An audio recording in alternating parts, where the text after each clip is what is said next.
Good evening, Crimson Tide Nation, and welcome to the 87th edition of the Alabama Crimson Tide Live College Show from yours truly, Jackson Johnson and Jeffrey Only Talk Sports, as we go over the fact that it is 93 days until kickoff for the Alabama Crimson Tide. And we're going over a little bit of news here and there. We see Nick Saban testifying to Congress. We see Antwan Jackson giving out hints that he just might be committing to the Alabama Crimson Tide, plus some more recruiting news that we found, along with your calls, all right here on Alabama at the Voice College Football. And let me tell you something, folks. You're going to be in for a good time for a long time, all right here. How you doing tonight, good buddy? Doing good, Jackson. Think about it. Next week, it will be less time, less days until the next college football season than we've had shows, which is absolutely crazy.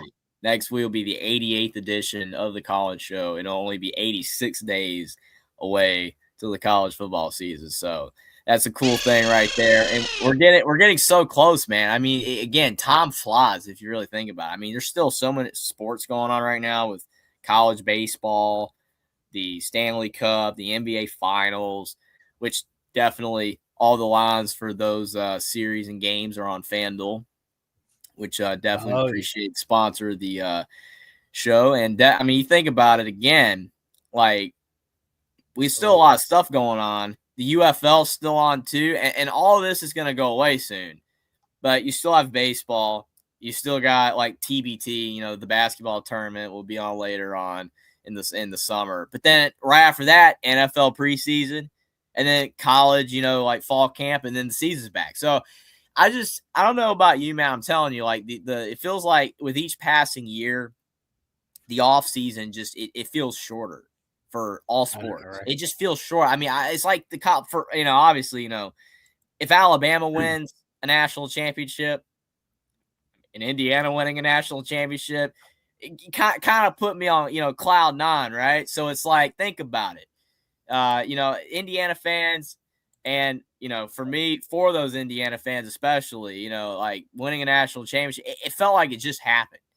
I'm sure for other fans, they're nauseated about it. They don't want to hear it anymore. But it's like it feels like hardly any time has passed, and that's like how it was when Tua threw it to Devontae Smith, man. In the national championship game. It's like that offseason, man. It went by like a flash, And I mean, when your favorite team or one of your favorite teams wins it all, it doesn't feel the same. Same as North Carolina basketball winning national championships in my lifetime. It's like, wow, the next season's back. Because I mean, you just have that feeling, It's just, I don't know, it's crazy. But anyway, regardless of whether your team or one of your favorite teams wins it all or not, the offseason to me is it feels a lot shorter. I mean, college football is not that far away.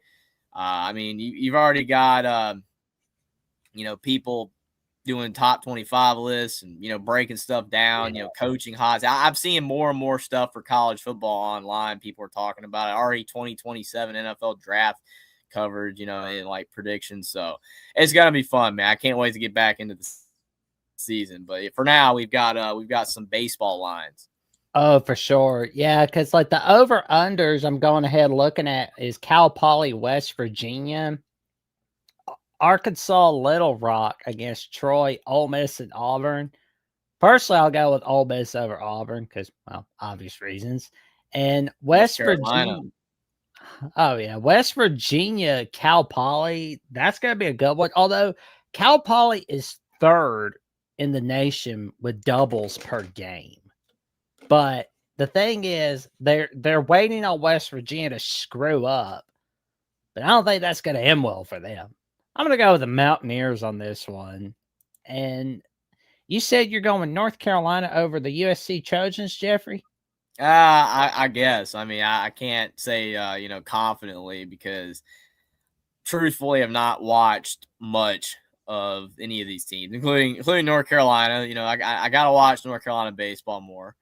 I did see I saw a little bit of the ECU, game the other day, that they won, but I haven't watched them much. But I guess I'll lean North Carolina. They're favored and seems like they're playing pretty well. some people in my area have been talking highly of them. So I don't know if they're legitimately a threat to go all the way. Probably not, because I mean, usually a team from the SEC is better in baseball. There's all like whether it's Florida or Vandy or LSU in a given year. I've seen all those teams have great success. Vandy had a down year, I know.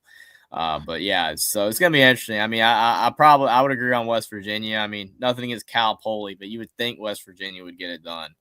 But yeah, I mean, college baseball is fun too, and college softball. I mean, even though Alabama lost the other night to Texas Tech, it was so funny. I read some of the comments about that game. It's just real quick. Funniest thing. People in the Alabama comment section said, "Oh man, we would have gone all the way if we hadn't lost to that team with all the NIL." And I'm just like, I mean, I get it. Trust me, I get it. Like, we've all seen the tweets where Texas Tech has been like getting $1 million players in like every sport, right? Football, basketball, softball, even they've got $1 million softball players in the transfer portal. But like, the irony is that it's not like Alabama's not doing well in NIL. So it's kind of funny to blame that. But, you know, it's just, I was just cracking up. But it sucks Alabama softball loss. But yeah, I mean, it's just a lot of good years for a lot of Alabama teams. But, you know, just interested to see what happens in softball and baseball and these other sports. There you go, man. And we've got our first caller of the night. You know him, you love him. I swear he's like a wizard with that long beard he's got. The one and only himself, the godfather of the SEC. How you doing today, good buddy? The third member of ZZ Top, man. There it is. There's the Gandalf staff right there. There we go. I told y'all to take your staff. Theoden, son of Theron. How y'all doing tonight? Y'all doing good? Oh, we're doing all right, man. We're having a good time for a long time. All right here, 93 days till kickoff. People had no idea that I knew what who Gandalf was and Frodo and the rings. Those are some good movies. I mean, animated shows. It's not animated, but I mean, they're doing a new one. I think they're going to do the new one comes out next year? The Hunt for Gollum. Is that right? I think so. Oh yeah, I think so. But sounds right.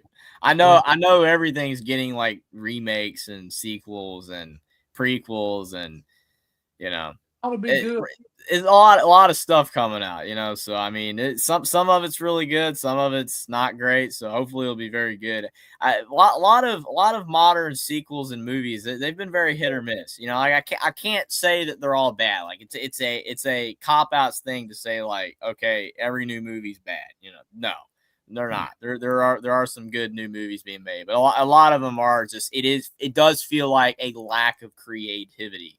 It feels like a lot of things have been done, so the best course of action is just to redo some similar plot lines and stories that were popular in the past. Because it's hard to create new stories if you've already got a lot of, you know, movies and franchises that have already done that story. You know, it's just if you make something similar, then it's just a ripoff. You know, so I'm probably gonna get like one of the latest, the one of the next books that's coming out like the day before my birthday is the lady that created the Owl House. She's got like a book about, you know, a lost episode of that. I'm not sure, but I've been seeing it on like ads and Instagram. So it's like, oh heck, I'm gonna get a little something for my birthday. Nice, there we go. But you know, when I'm not working, so there you go, little something to read. But in all seriousness, though, Godfather, what's been on your mind on the latest with the Alabama Crimson Tide, good buddy?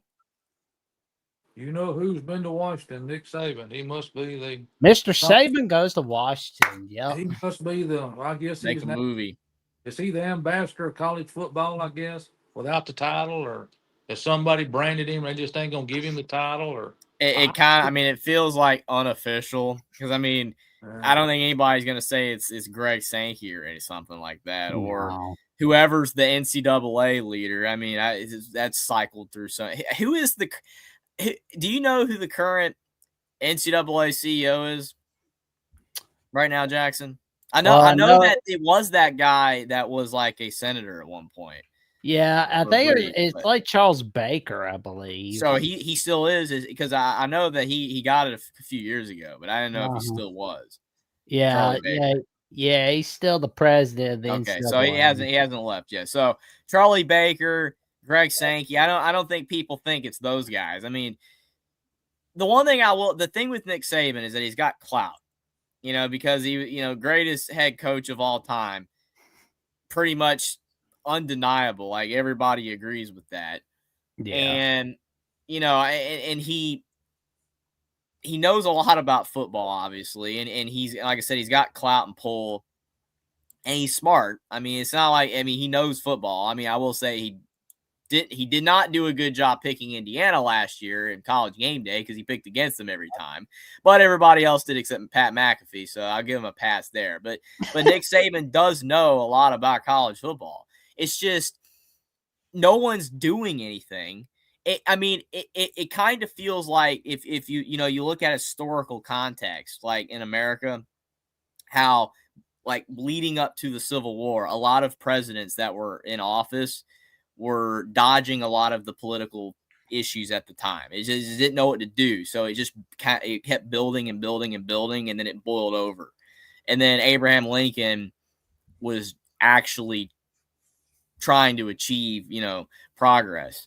And obviously, his life, it didn't go well for him.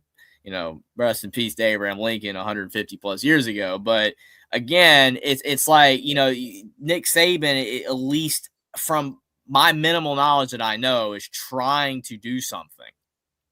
You know what I'm saying? Whether anything happens or not, whether any actual positive moves are made. But all this stuff going on right now with the transfer portal and NIL and the way, Kurt Signetti talked the other day on a podcast basically saying that the high school,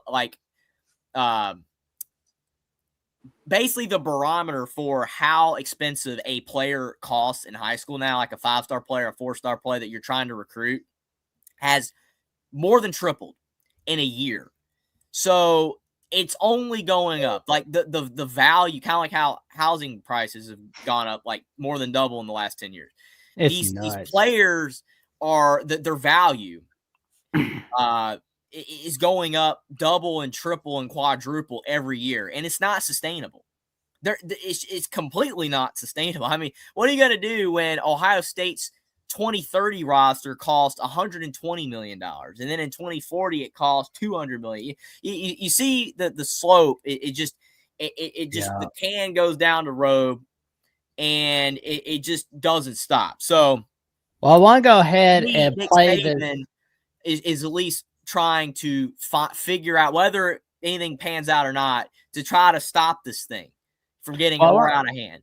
For sure. And I want to go ahead and play this clip from Nick Saban during his testimony where he talks about the Ferraris and all that. Let's go ahead and play it. I've spent my adult life in college athletics. I believe in it. I've seen young people come in the program, need structure, need discipline, need coaching, need academic support, need accountability.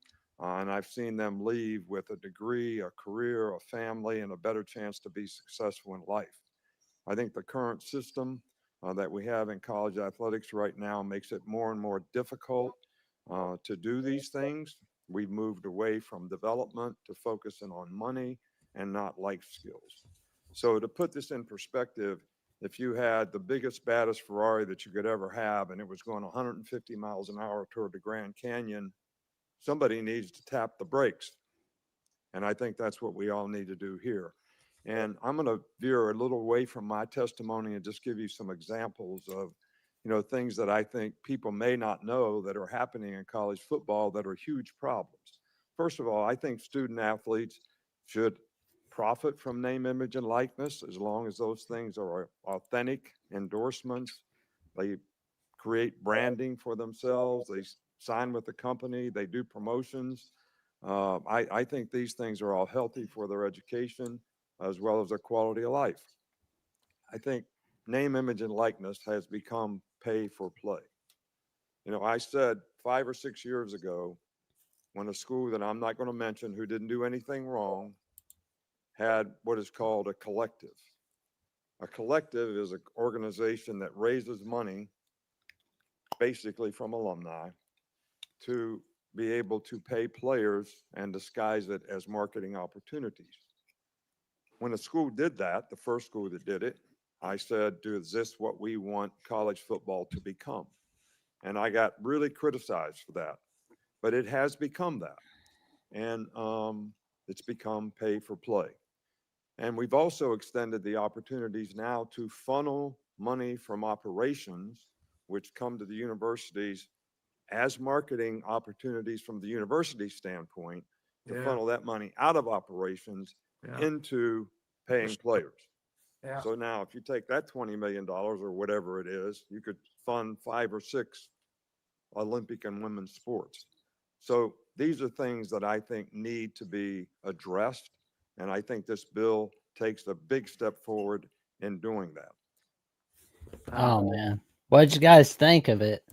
My thing is that I said something similar couple 2-3 years ago, because I'm seeing, you know, Jam and RMFT's comment, talking about Jimbo, and I said a couple years ago that, Texas A&M, everybody's just like, I don't want to say laughing it off, but it's like, oh, Texas A&M just gave Jimbo Fisher $75 million to walk away.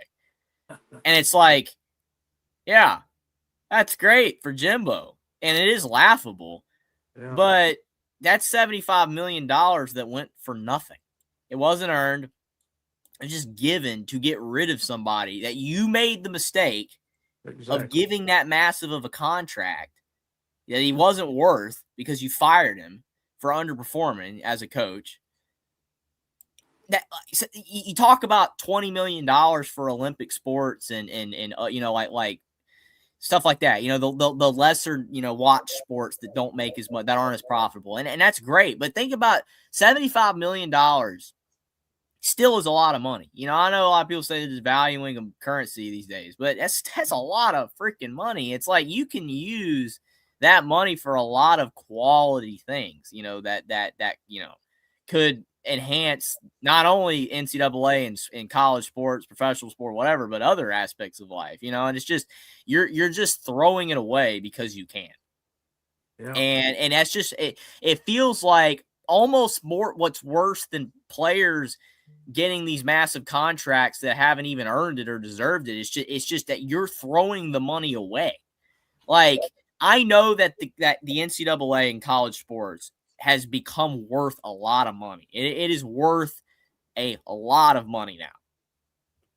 And I understand that you're wanting the pay for players and coaches to reflect that. Like, just say I'm not saying this to despair. I'm just using it as an example. This is a hypothetical example. But just take like flipping a hamburger. Just say that was actually hard, like legitimately, like mining coal. Like it's something that it takes like a rare person, or a better example, like something like a neurosurgeon. Just say it's in the same degree like that. Well, what's going to happen to somebody flipping a hamburger then?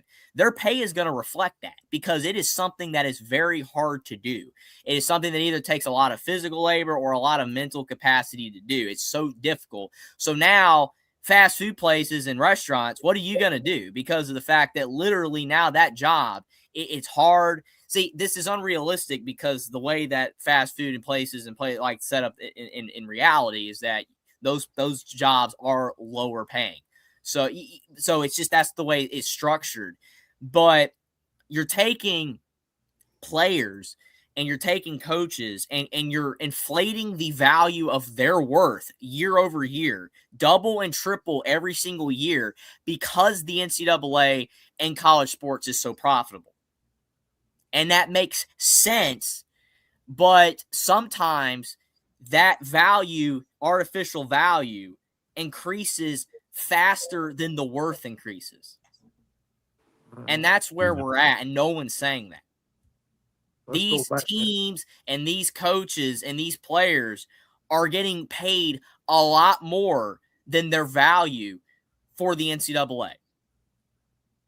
I don't know what that value is, because I'm not in the NCAA's like top economics headquarters. I don't know that value, but it has to be true.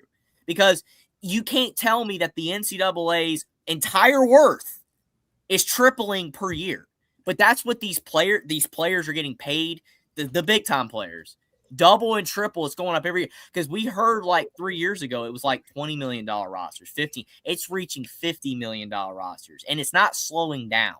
It just keeps, and the coaches were making, when I was a kid, the coaches were making $5 million a year, $3 million a year. Now Cignetti's making like $13 million a year, $14 million a year. Kirby's, and that's not going to stop.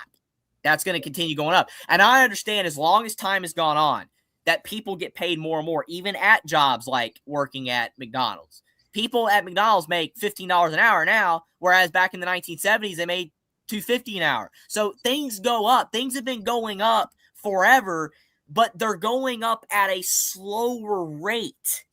Whereas these athletes and these coaches, the rate is going up so fast, it's not sustainable, and it's not slowing down. And I think that's a lot of what now Nick Saban will not, he's not saying that's why he's saying that the players should get paid. I agree. But the players, like I was for NIL when it was supposed to be like, hey, you know, I'm Jeffrey and I'm a football player for Ohio State. I'm not, just like Caden isn't either. But if we were, and we can market ourselves and be like, you know what? I caught this touchdown, and it was a crazy touchdown catch like Omar Cooper Jr. in the back of the end zone. I'm going to put that on a T-shirt. And a bunch of people want to buy that T-shirt because I did that. Whereas if I'm the third string guy on the bench, nobody's going to buy a T-shirt because I haven't done anything. That's supposed to be your value. That's like you're earning NIL off that. But see, that's not what's happening. They're just giving out deals because they can. Like that Life Wallet guy. Really started with the Life Wallet guy at Miami. Remember when he paid Nigel Pack and Isaiah Wong like $2-3 million to go to Miami? It started there, but now it's everywhere. And and it's even worse for like Underwood. Bryce Underwood getting paid $10 million just to go to Michigan is a joke because he hadn't done anything. He hasn't earned that. He just was like, oh yeah, you know, I'm going to be the best freshman that ever was. You're never going to see anything like me. And he was 5-star, like number 1 QB, all that type of stuff. And he hasn't proven squat. Just like Arch Manning didn't prove squat. You know, I think Arch Manning can be good, and maybe even Bryce Underwood if he can figure it out eventually. But it's like, again, you cannot justify paying like okay, you take the GE guy, you know, Jack Welch, that guy that he started out at GE as the low guy. And he almost burned down one of their plants one time when he was first like an apprentice back like in like the 1960s. But then he ended up becoming the CEO because he got it together and he got a lot smarter because he got his master's and all that type of stuff. And he knew a lot more about electrical engineering. And then he became the CEO of GE and he became a big time rich guy that probably hardly anybody don't even remember at this point. But my point is that he didn't start out up here. He started out down here, made a lot of errors, and then he worked his way up over his life. That's not what happened with Bryce Underwood. He didn't do that. He didn't work his way up. He didn't earn anything. He didn't get better. He sucks right now.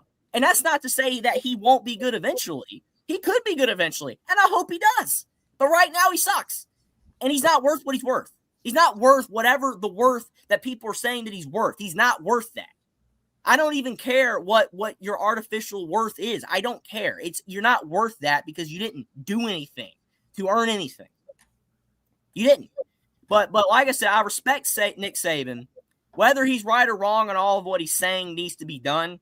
Because I honestly I need to read more into what he's saying. I haven't not done enough research on this. But I at least respect from what I know is that he's trying to do something. Because the current model is the train is off the tracks, like going off a cliff, and it's like hanging off the side. And you need like the Grinch when he picks the thing up in the Christmas show, you know, with Max. It's like, I saved the day. That's what you need because this thing is like going down in flames. Yep, it's going down in flames. And nobody was doing anything. Like Charlie Baker, and a lot of these people probably have zero power. They have no power to do anything. Just have it be like, it's scoop. That shows you how flawed that the entire NCAA system is, that nobody in power can do anything. So there we go. I respect Nick Saban for at least trying. Whether because we could talk about it all day long. I could sit here and talk about it. You can talk about it. Godfather can talk about it. Caden can talk about it, but he'll just revert back to Ohio State Bama in 2027. And, everybody can talk about it, but nothing's going to happen. We can talk about it. But somebody that actually has power and ability has to do something, or this thing is going to completely go off the rails, and there's not going to be no Grinch to save that thing. It's not. And like I said, I respect Nick Saban for trying because no one else really has been or is willing to. So there you go. You got to have it be like the Grinch, just carrying that tree, like you said, just be like, I want to go back let's go back in the past a minute, go way back before y'all was born. But before that, let's get to that $2 super chat from Caden the Diesel Freak, where he says for $2, and he says, another episode of Roll Tide Rejects OMFG. Well, we appreciate the $2 super chat, good buddy. And I love how before that, though, he said, is this another episode? Yeah. And it's like, yeah, it is. You're watching it. So it's like, I don't know. Anyway, well, it's like I said, thank you for confirming that this is another episode of Alabama Crimson Tide Live College Show. We appreciate everybody who's here. Like Michiganders, just smash the like button if you are enjoying the show. We appreciate the support. But yes, Caden, we have confirmed, you have confirmed that this is indeed another show. And hopefully next week we'll have another show, Lord willing, hopefully.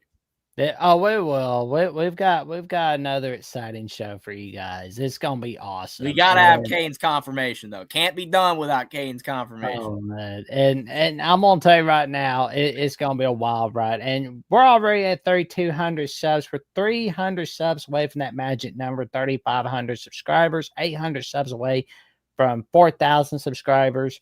We just want to let y'all know, even if you can't be able to put in a super chat or put in a super sticker, no worries whatsoever. That's why you see on the ticker down below to like, comment, subscribe, share the links, click on the notification bell so you never miss another video or another episode whatsoever. And we promise you, we've got some early opponent previews coming your way this month of June, all right here on Alabama with the Voice of College Football. We're going to go over them all with all of you.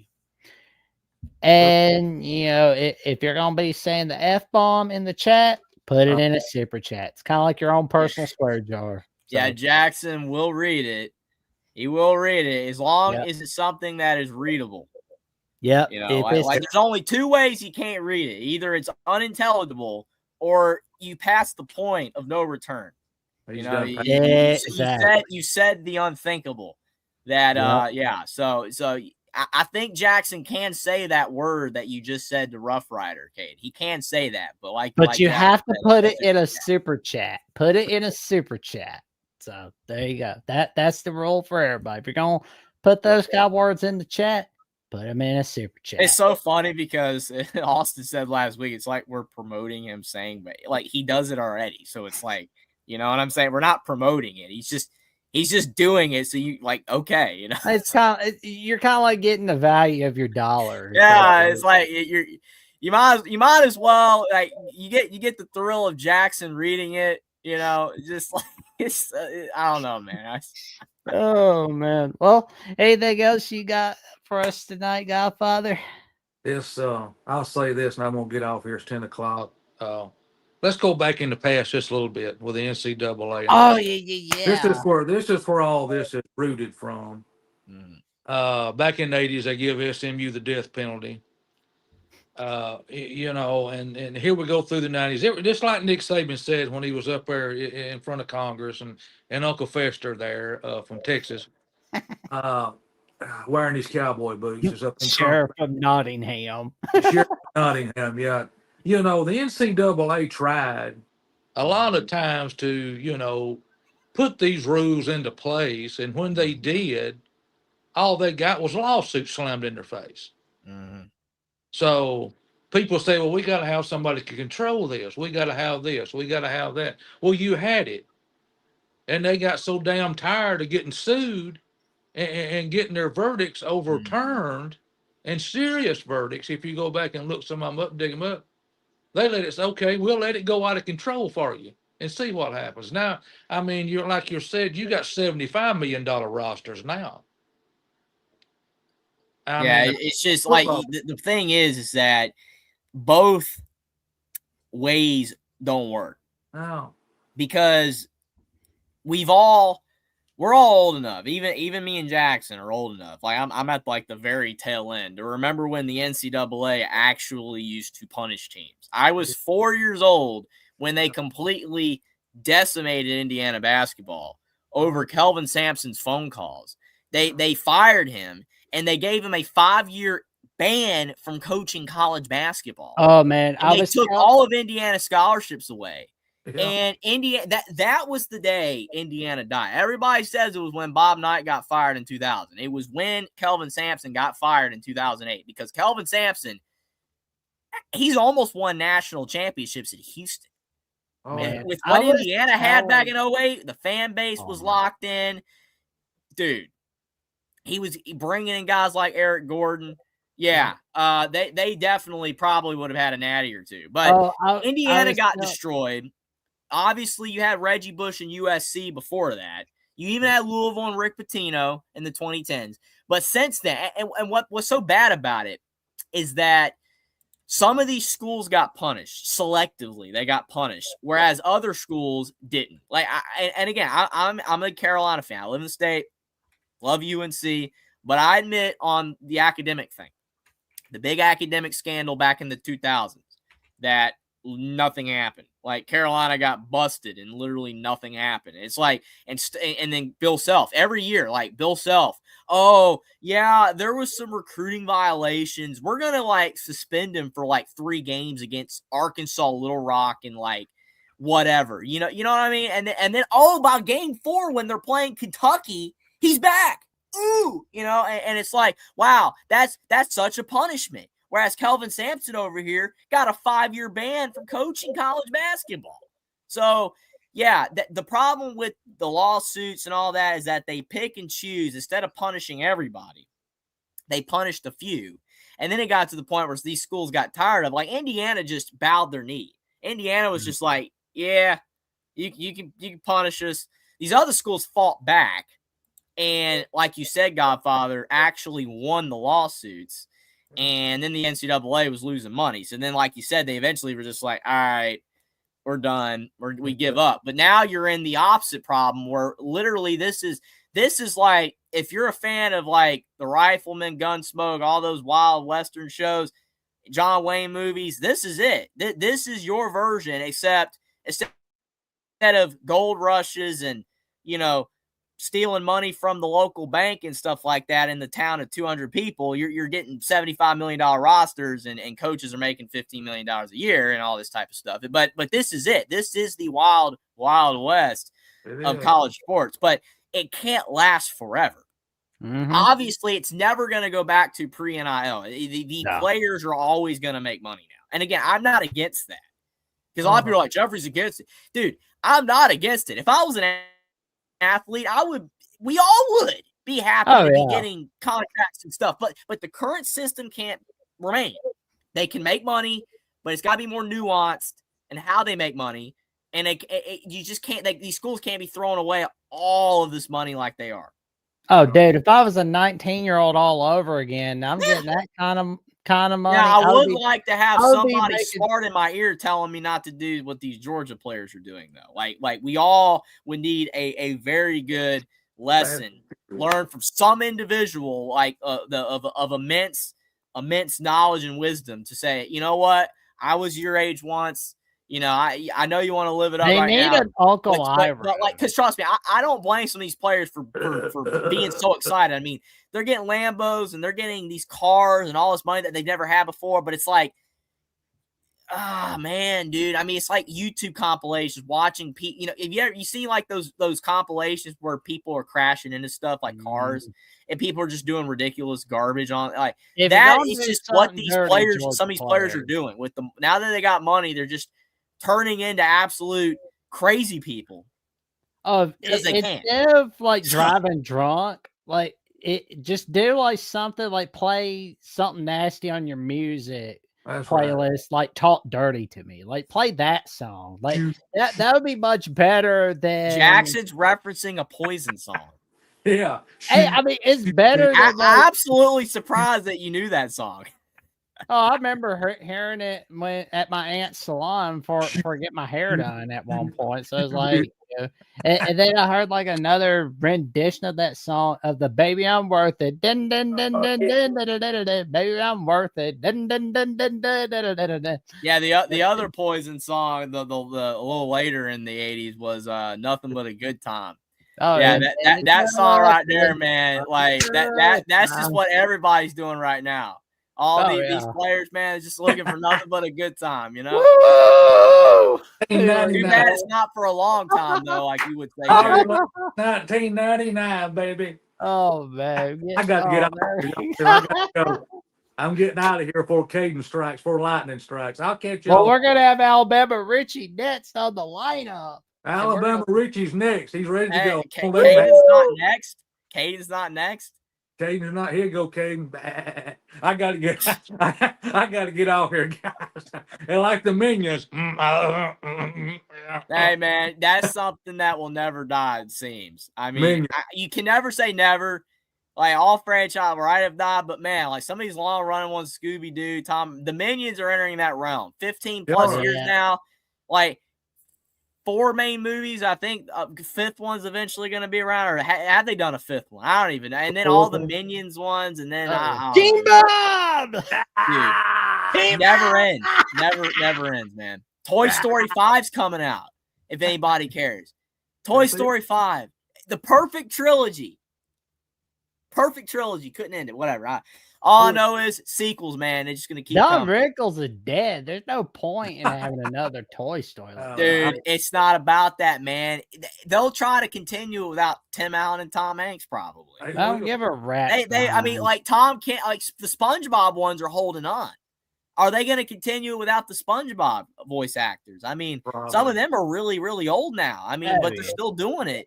Yeah, I mean, I know like Mrs. Puff's actor is like in her 80s. Dude, she's retired for everything but Mrs. Puff. She's been retired from everything but Mrs. Puff for like 20 years.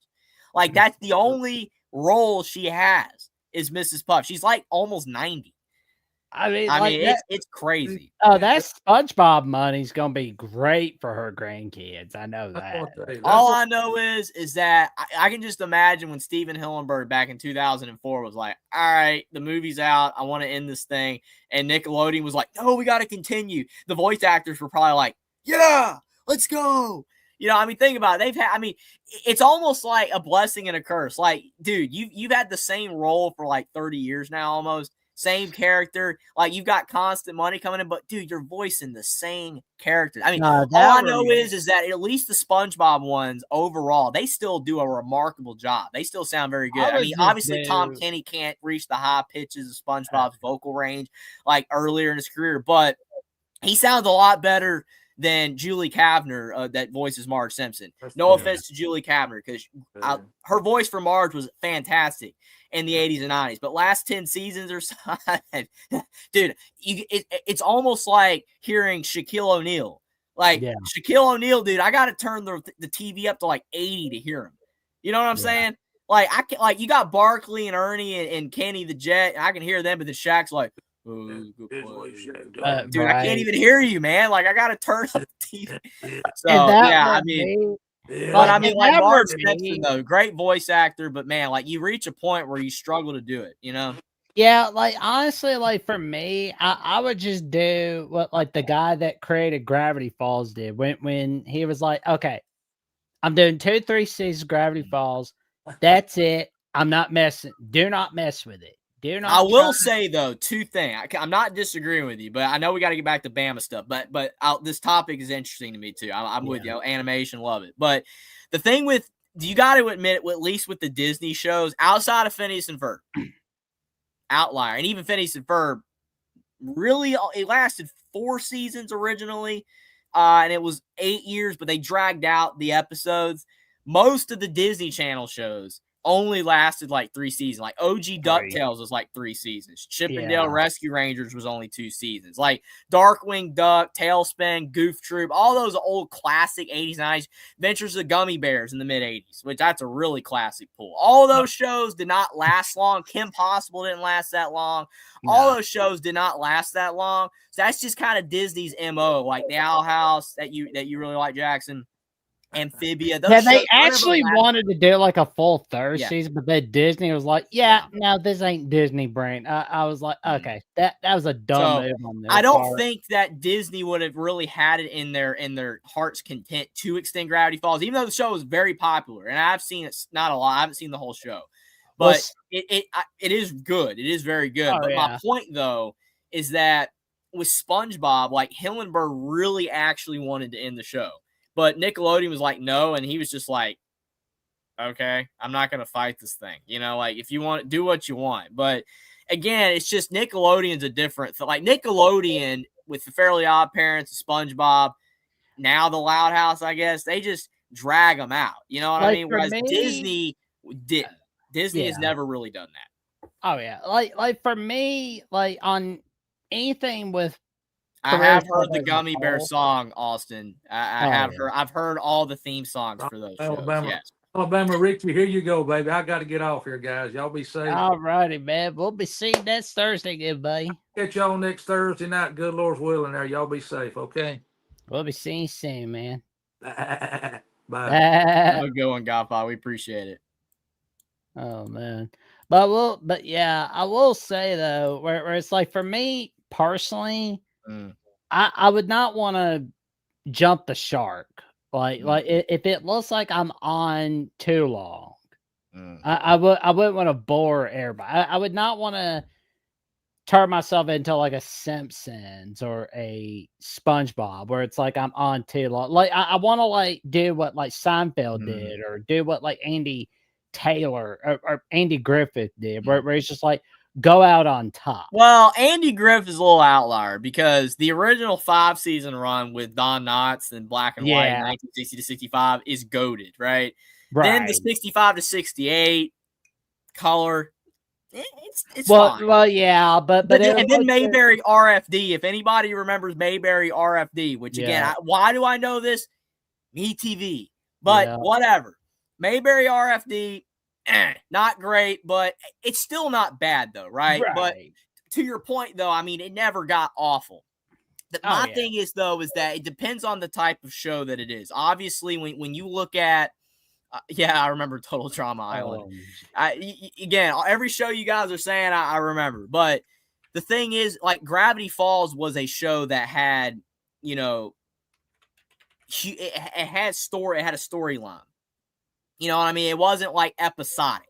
You had a storyline that it followed. So like dragging that on forever wouldn't have worked, right? You know, I mean, like certain shows, you think about like The Simpsons, like it had a narrative at first, but then as time went on, like, you had the flashback episodes, but it just becomes like episodic at that point. Like you watch a season 36 Simpsons episode and you got Bart, you know, and Lisa, they're kids now in 2026. Yeah. He's a 10-year-old boy, and however old she is, 8, I guess, in the show, 8. Like Lisa, like they're kids in the modern day. Whereas in 1989, when the show first came out, they were kids in the late 80s. So it's like, you know, same thing where like there was a modern episode recently on The Simpsons where basically Lisa was like relishing in her mom's nostalgic 90s period or whatever. And I'm just like, okay, but literally like in the early part of the show, Marge's and Homer's nostalgia period was the 1970s, not the 1990s. It was the 1970s, like disco and all that. All the flashback scenes was like 70s stuff. So the show is run for so long in its episodic-y but kind of serialized format where it follows like a storyline kind of where things progress a little bit. It ain't progressing because of the fact that you're just pushing the characters along in real time without them aging or growing up or doing any of that type of stuff. So it's like you have the same characters trying to act the same way, but in a completely different setting because it's 2026 versus 1989. So it's not the same.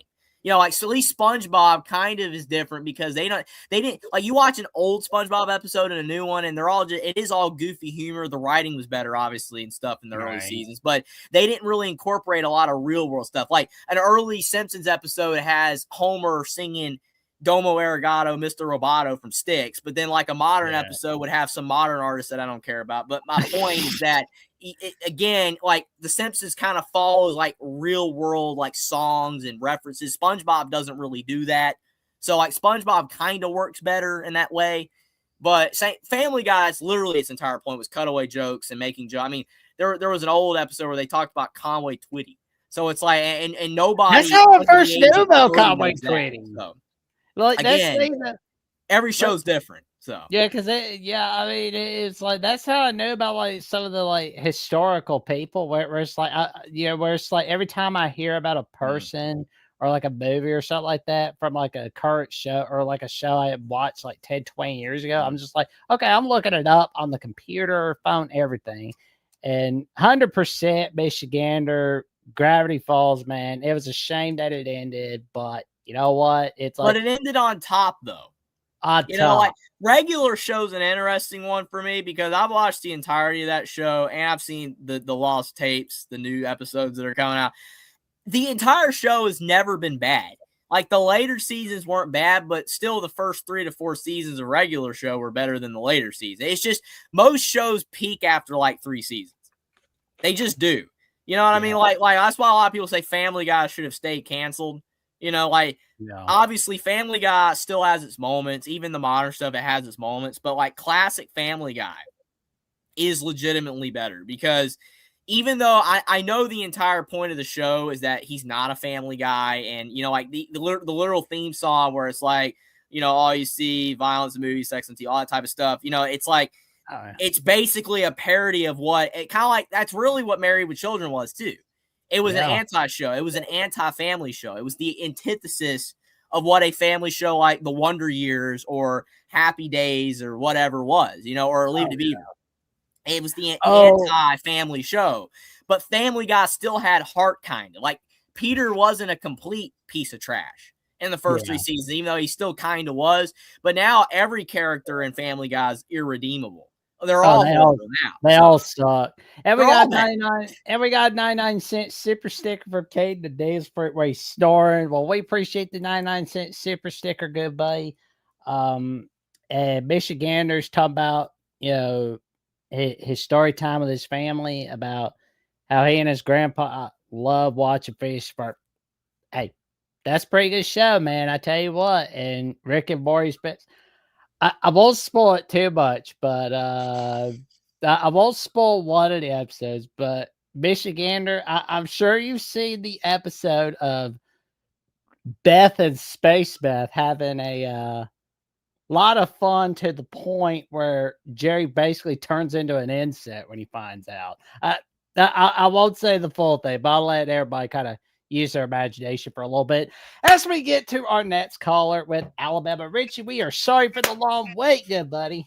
No, you guys are fine. You guys were talking about some OG television for sure. Who remembers, not to change it on the football talk, but who remembers Buzz Lightyear's Star Command? I do. It was on Toon Disney. Yep. Who remembers Recess? Yes. Recess, man. Recess. Yes. Who remembers the show they did based off of the Little Mermaid? Y'all remember that?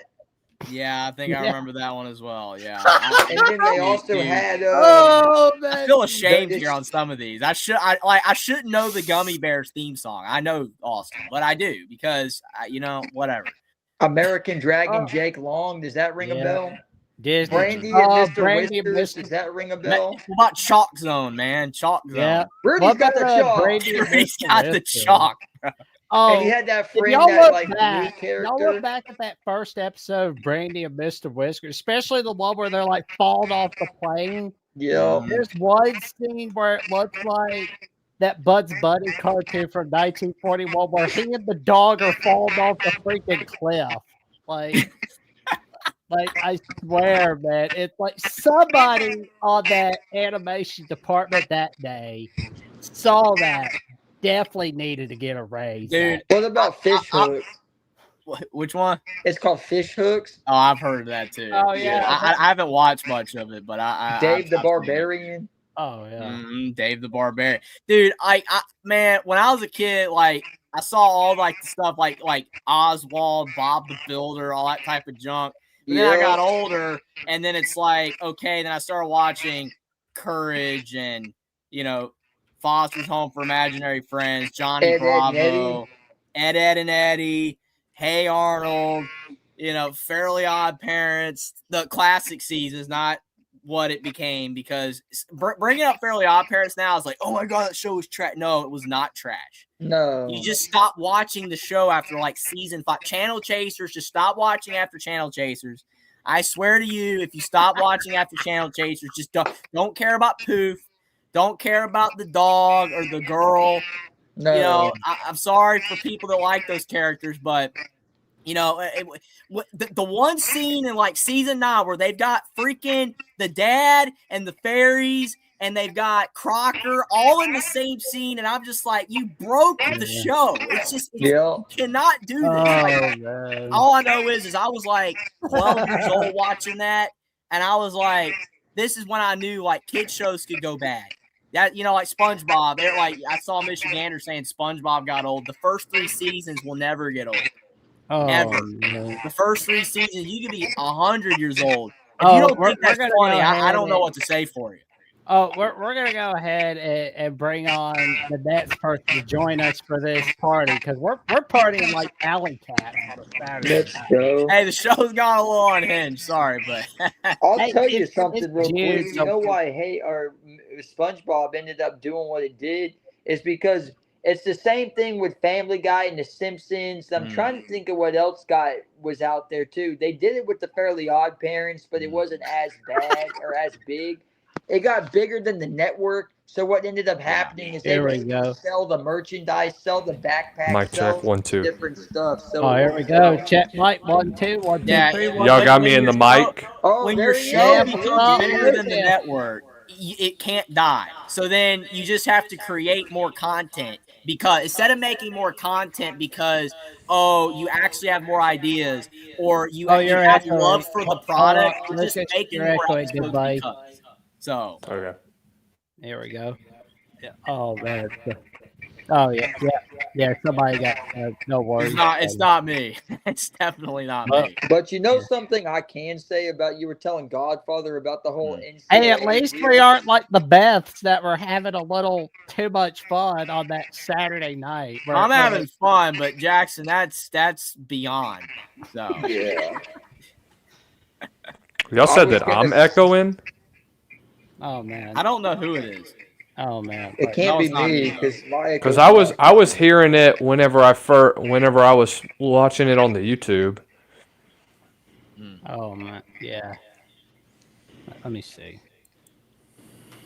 It's not me, is it? It might be. Is that Jackson muted? I still hear it, so I'm not sure. It's not me though, because me and Jackson were on with Godfather. It wasn't doing it, so I don't know. Well, I don't get technology, man. Well, while we're waiting, Michigander, I bet you know the episode The Whirly Durly Conspiracy. Bet you know that one. That was a lot of fun. Oh man.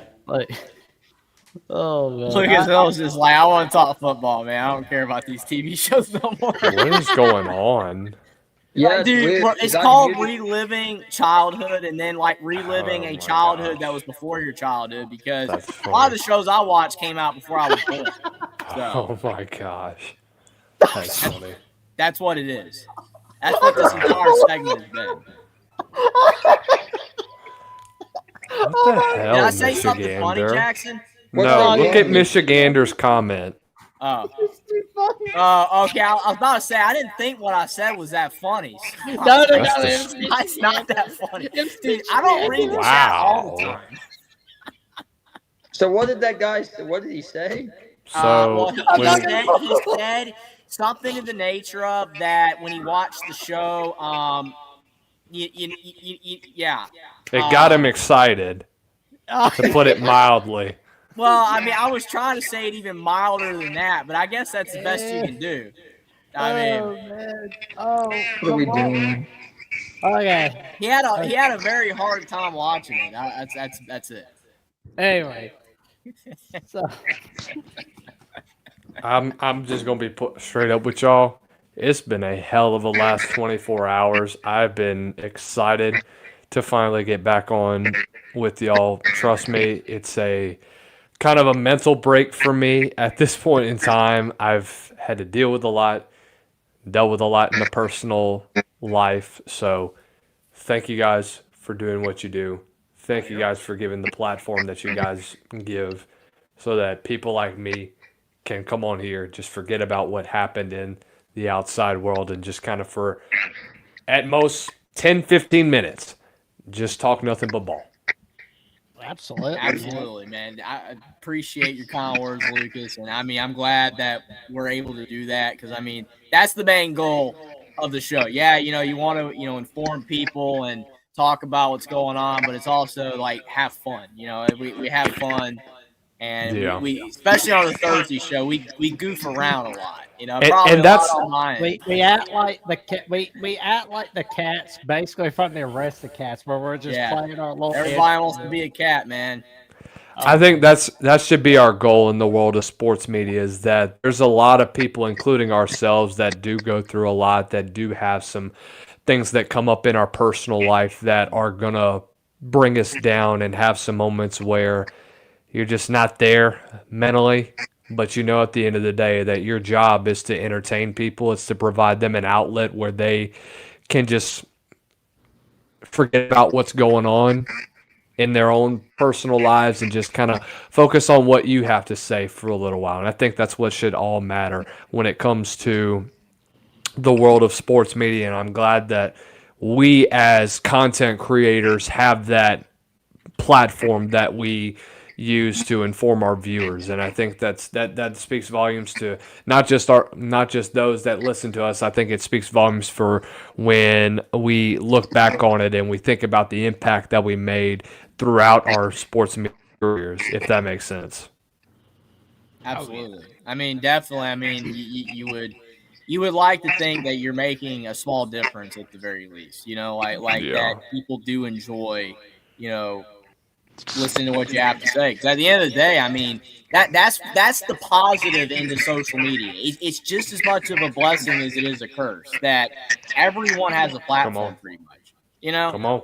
And a lot of it you wish wasn't, that people did not say. But again, that's that you take the good with the bad. When everyone is allowed to post what they want to say, in a video or on a TikTok short or an Instagram reel or in a post or whatever, blog, all that type of stuff. Blogs are dead, I guess, but people still have them, so I guess that counts.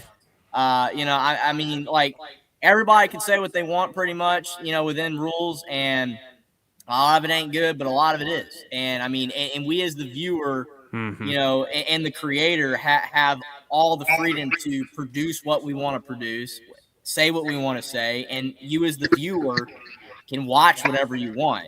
And that, to me, that is the biggest thing that I've never understood about the internet, is how a lot of people get upset at content creators and say, oh, I want them taken down, I don't like what they have to say. And it's like, you don't have to watch. That's the biggest thing I've never understood about social media and the internet, is if you don't like what someone has to say, don't watch it. Yeah. I understand, like, some people, there's arguments like, oh, they don't need to be on there anymore if they're doing crazy, whatever. I get all that. But a lot of the stuff is just, if you don't like them, don't watch them. And choose, you can watch whatever you want, or you don't have to watch anything. You can literally be like the one person on the planet in 2026 that doesn't have social media or anything and don't watch anything and just watch flicks from the 1920s like Gertie the Dinosaur or whatever, if that's what you want to do. I don't know. I mean, you can do whatever you want on this planet, but it's like, if you're having fun and you do what you love and you're saying what you want to say, and hopefully has a positive impact, that's all that matters. Yeah. It doesn't, like, we have we've all had people that have probably said in our chat rooms that, we don't know what we're talking about. We're, dumb, all that type of stuff. But you know what? You have just as many people that say that they enjoy our content. And again, that's what matters. And I appreciate people, because without those people, I love talking sports anyway. So we probably would all talk to the wall. We would talk about it anyway. But I'm appreciative. I know that we all are, that other people do actually want to hear what we have to say. So it makes it fantastic. We appreciate everybody in here tuning in, and we appreciate you guys. Like we always appreciate talking with y'all. Like it's always a fun time, a good time for a long time.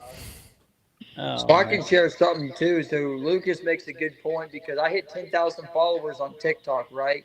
And I never would have thought that I would have hit 10,000 followers the way I did, interacting with the amount of people. And we go live every single morning, and I listen to other teams or other perspectives from other teams.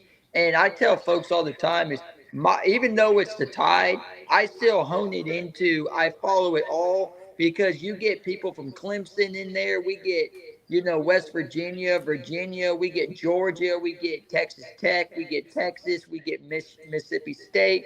I interviewed a guy that played, Chris Dowdy, that played for Gene Stalling at Bama. I've had the opportunity to interview a guy that played at Boston College.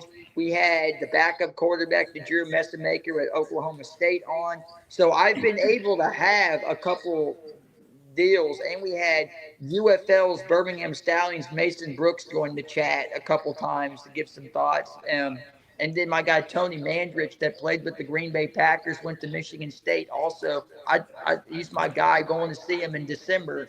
And his lovely girlfriend. But the point being is I respect what Lucas says, because I try to bring a platform to people like you guys that is positive, and you can listen to, they can listen to me and go, well, I think this, or maybe they need to do it this way or whatever. Like, one thing I wanted to say is, you told Godfather Jeffrey about this whole NCAA deal with the paying these players. I think they should be paid, but not the amount of money they're making. Like, the only player right now to me that I feel like is worth every dime they make is Jeremiah Smith. And I have no problem saying that, because he can put it all, he can back it on the field. You're right. Absolutely.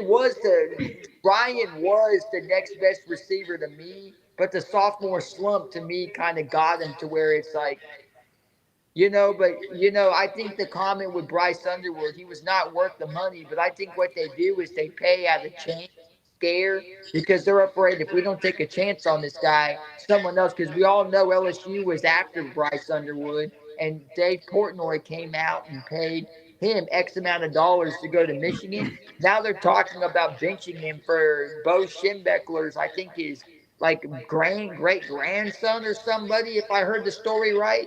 So it's like, I just think some of these players get paid a bit too much, but I do think they should be paid. It's just, you got to find a happy medium to this deal. And back on that Kelvin Sampson deal with Indiana, what's really funny to that is now what he got barred for back in the day, the 5-year suspension, it's legal now.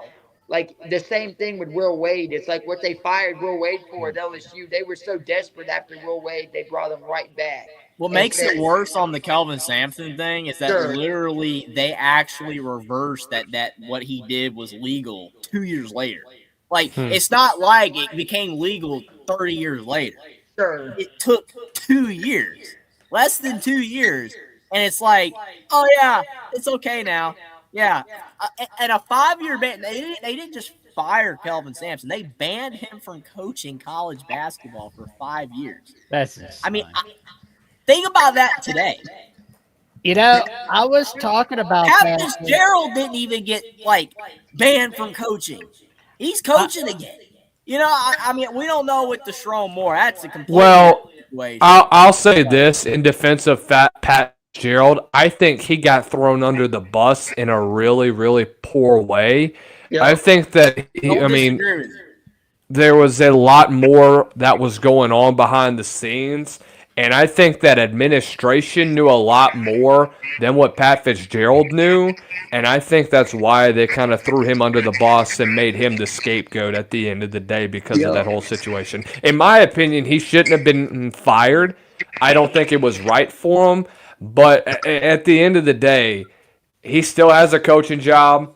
I say the same for Mel Tucker, and I say the same for many other coaches with these allegations of sorts, whether it be hazing, because let's just be honest. Hazing is an internal thing that, guess what? The coaches cannot control. That's a player issue. If anything, the player has to be addressed. That's not a head coach thing. I get it. He's the head of the program. And guess what? When this got up to administration, they covered their butts and they said, this is on Pat Fitzgerald to take control of this team. Which, in my defense, that should have been handled earlier. But again, this is this was a player issue. This was not no head coach issue.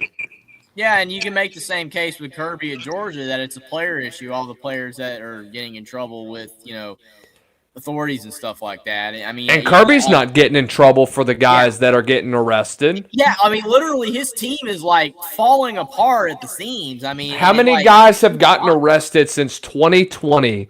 Yeah, for DUIs and all this other stuff. Petty. Because I think the number is like 25 and above, I believe. Yep. But it's bad. It's really bad. I mean, he is responsible for recruiting them, but again, it's not his fault that they're doing stuff that they should be doing. But again, he's not getting in trouble because he's winning, and that's not right. Pat Fitzgerald got fired, but Kirby's not. Again, should Kirby get fired? I'm not saying that, but there is literally no fairness across the board. They do not do the same thing in every instance. Like Kelvin Sampson has been at Houston for the last 11 years. He's had a great tenure at Houston, and there's been no issue of conduct. There's been no issue with players. There's been no issue with culture. And I know that he did an interview a while back saying that he learned from the Indiana thing and he's grown up as a person, as a coach. Whatever. Again, it's like they tried to argue. I read the ESPN article back in 2008 after Kelvin Sampson got fired. And literally in that article, it's like, Kelvin Sampson got fired because of phone calls, but he also had players doing illegal stuff. Right. What? Okay. Like, did Jimbo Fisher get fired because he had players doing illegal stuff? No, he got fired because he sucked. That's the thing. And I'm not even personally saying he sucked. He was the exact same as Kevin Sumlin. But, okay, they didn't give Kevin Sumlin a $75 million contract to fire him with. But whatever. The only good thing that Jimbo was good at was recruiting at a high level. And he didn't even develop high. Yeah. But you know what they did? It's just inconsistency, man. The NCAA has always been inconsistent. You know what they did with the Jimbo Fisher deal, right? Is they looked at his championship he won at Florida State and took a trophy and said national championship blank at A&M and waited for the championship to come. And the 1 year they were supposed to have the biggest 5-star recruiting class and #1 in the country. You know what was funny about that? They were beaten by App State that year. They got beat by App State, and then the next week, it was really funny because for App State fans, the next week they won off a Hail Mary to Chase. His name was Chase Bryce, the quarterback for App. Never forget it because he was legend for those 2 games. But it happens in a lot of these colleges. To me, it's like, with Pat Fitzgerald, they clowned me for saying he should get another job after this. We got a $50 super chat from our good buddy Adam Lamparello, who does a magnificent job on Rutgers at the boys college football with Gabriel Pickup and Donovan Webb. Oh my God. As he's got a 14-page proposal where he said, I have come up with a 14-page proposal to save college football that culminates in a best-of-3 national championship. Where do I send it? Jeffrey, you seem angry. You must be a Virgo. I'm not How angry. many teams are involved in this proposal I'm not and in angry. this I'm supposed having a great playoff? time, and I'm not a Virgo, so there you go. Well, we appreciate the $50 super chat, good buddy. And we also forgot about Appreciate the super chat, Adam. We appreciate it very much. And we appreciate the $1.99 super sticker from Godfather of the SEC. Thank you guys so much for the super chat contribution and the super sticker contributions. I want to go ahead and give the applause. There we go. We appreciate Michigander real quick. ladies and gentlemen, On the even whole if you can't be able to put a super chat or put a super sticker contribution to Alabama with the Voice of College Football, no worries. That's why you like, comment, subscribe, share the link, and each of the shows. Click on the notification bell so you never miss no video or episode whatsoever. All right here. Oh man. I am gonna have to run here in a second, but I just want to say that I do agree with the whole Fitzgerald deal. It's like they clown me for saying he should get a job somewhere else, and I said, watch where he lands, and I'll tell you, I told you so. When he landed at Michigan State, and I said somebody's gonna go over there, and they took Nick Sheridan. So he'll do much better than what Jonathan Smith did. I promise that.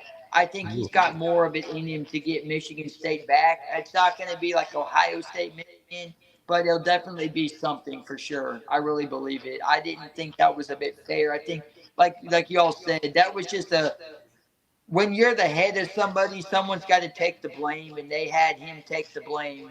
I don't get it. And, now he's at another school, Michigan State. I'm like, I told you so. Mm-hmm. Here we go. Like that. But I'll catch up with you guys. Appreciate you having me on.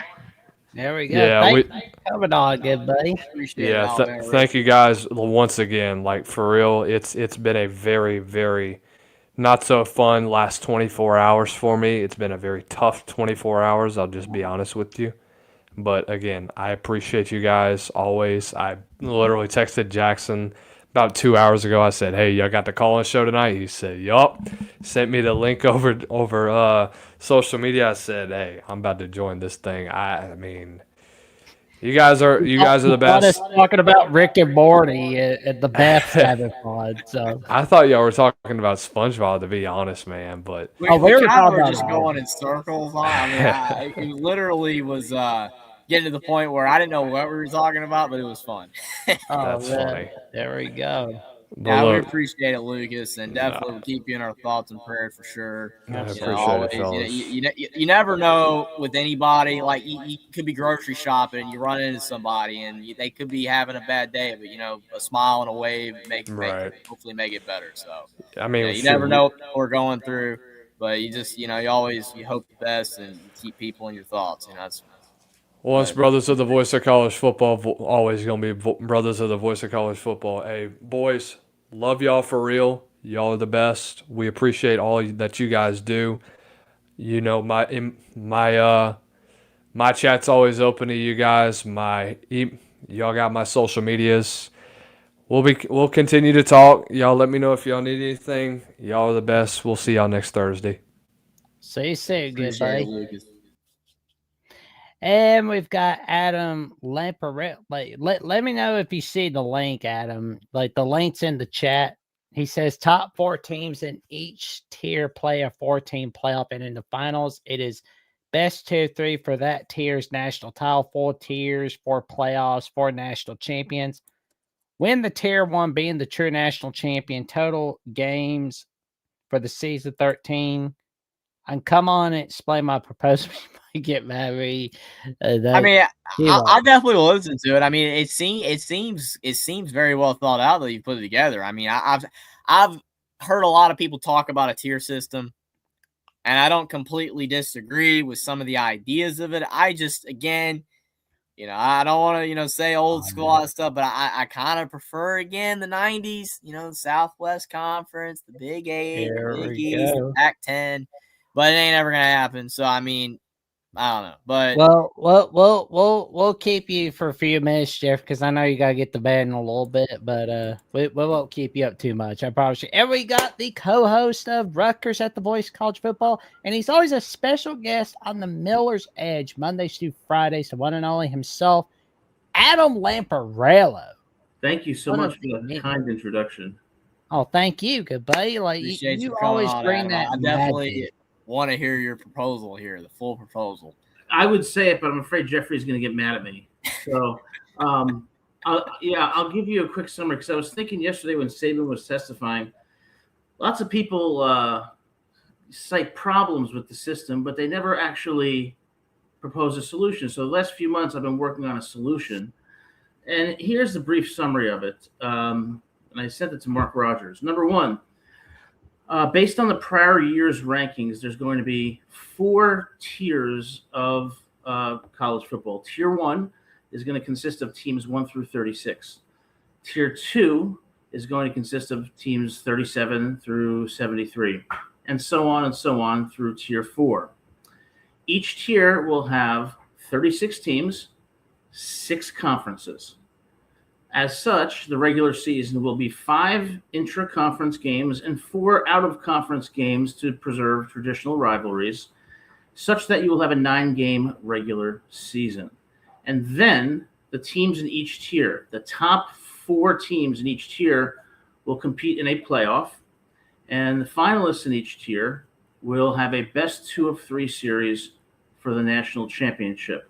Alternatively, it could be a home-and-home national championship where you have 2 games, and if it's split 1-1, you have an overtime period where the winner after the overtime, first quarter, or however long it goes, is successful. Now, what would this do? It would make sure that fewer games, player safety, every game is meaningful. Teams that are lower ranked all have a chance because they're in different tiers relative to their ranking. And then how does revenue sharing work? Well, we're going to create a collective pool where 50% of that pool will be divided equally among every single team. And that pool will represent the revenue generated by the entire system for that year. The remaining 50% will be allocated 30% to teams who dominate the media metrics and 20% of the teams who actually make the playoff, so that the rich schools will still have an advantage, but not so much of an advantage. And as far as ratings go, think about it. 4 playoffs, 4 national championship games, best 2 of 3, or a home and home. You still get to maintain your conferences. We can still have the Big Ten, the SEC, the ACC, the Big 12, the Pac-12. We would have to rename them because there would only be 6 teams. But the solution is designed to holistically address the 3 problems in college football, which is instability, inequality, and the declining value of a playoff system that soon will have 16 or 24 teams. Very, very interesting. My first thought when you talked about the rankings, 1 through 36, 37 to 72, all that type of stuff, is what ranking would you go off of? Would it be a combination of rankings, or would it be, because if it's just like the AP ranking, that won't work, because like other rankings had like Penn State like as a top 25 team last year, but they weren't ranked obviously, so because they were bad, but they still had a talented roster. So how would the rankings configure to put together the tier list? College Football Committee would issue its final rankings. We'd have to go with that. Not perfect, okay, but better than the AP. And we'd also get rid of meaningless bowl games.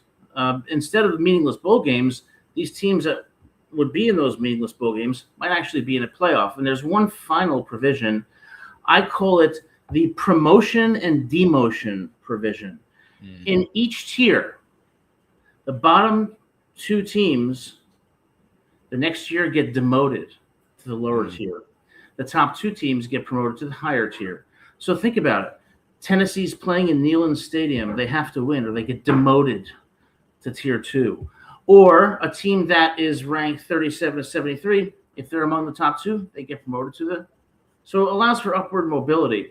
What this does is stabilize NIL and transfer portals in the transfer portal, because schools are going to have enough money to pay players and players are going to have something to play for. So it's designed to be a comprehensive fix. The biggest flaw in the proposal is that it's too seismic a change for college football. But if we look back to 1995, even to 2000, who would have ever imagined the 2014 playoff? So I don't think the proposal is without its flaws, but I think that it's something worth trying, because the direction we're going in now is only going to exacerbate the already existing problems. Yeah, I mean, a lot of what you say makes sense. I mean, not going to lie. I mean, I think the biggest thing, like you mentioned, a seismic shift would be if the proposal came true today, Indiana would be in tier 1. Right. And if you're going off 3 years ago, Indiana would be in tier 4 probably, or maybe bottom of tier 3. Yeah. So like Nebraska again, thought of as a tier 1 school, the history, the championships. Right now, they'd be somewhere between tier 2 and tier 3 with how poor they've been. So it's just, it would be very jarring if it happened right now, especially with only the top 2 can go up and only the bottom 2 can go down. Because if you're someone like Nebraska, it would be very difficult to ever get back to tier 1. I mean, right now, all they need is one good year. And people like Indiana have one good year, and now they're good. Nebraska, if you get stuck in tier 2, tier 3 right out of the gate, it's not impossible to get up to tier 1, but it would be a lot harder than it is currently. Yeah, and I would think from the perspective of a Nebraska fan, the question I would pose is this. Is the status quo now more acceptable to you than, say, being in tier 2 and potentially playing for a national championship and having your games matter? You're still a national champion if you're in tier 2. So I think it makes the games, and especially the postseason, meaningful, but it makes it meaningful insofar as think about 4 different playoffs, 4 different national championships, and the little guys, the ones who don't have much money in tier 4, the Montana States absolutely get a chance to play for a national championship. And the Mississippi States, well, you know what? We don't need them anymore. We're going to put them down at the tier 2. So it's going to make sure that the conferences have more parity, but that the potential for upward mobility is always there to reward performance. I'll tell you this, Montana State's head coach, Brent Vegan, is going to get a lot of calls to be Nets head coach somewhere. I would not. Oh, yeah. I've been shouting his name out as early as week 0 from the 2024 season.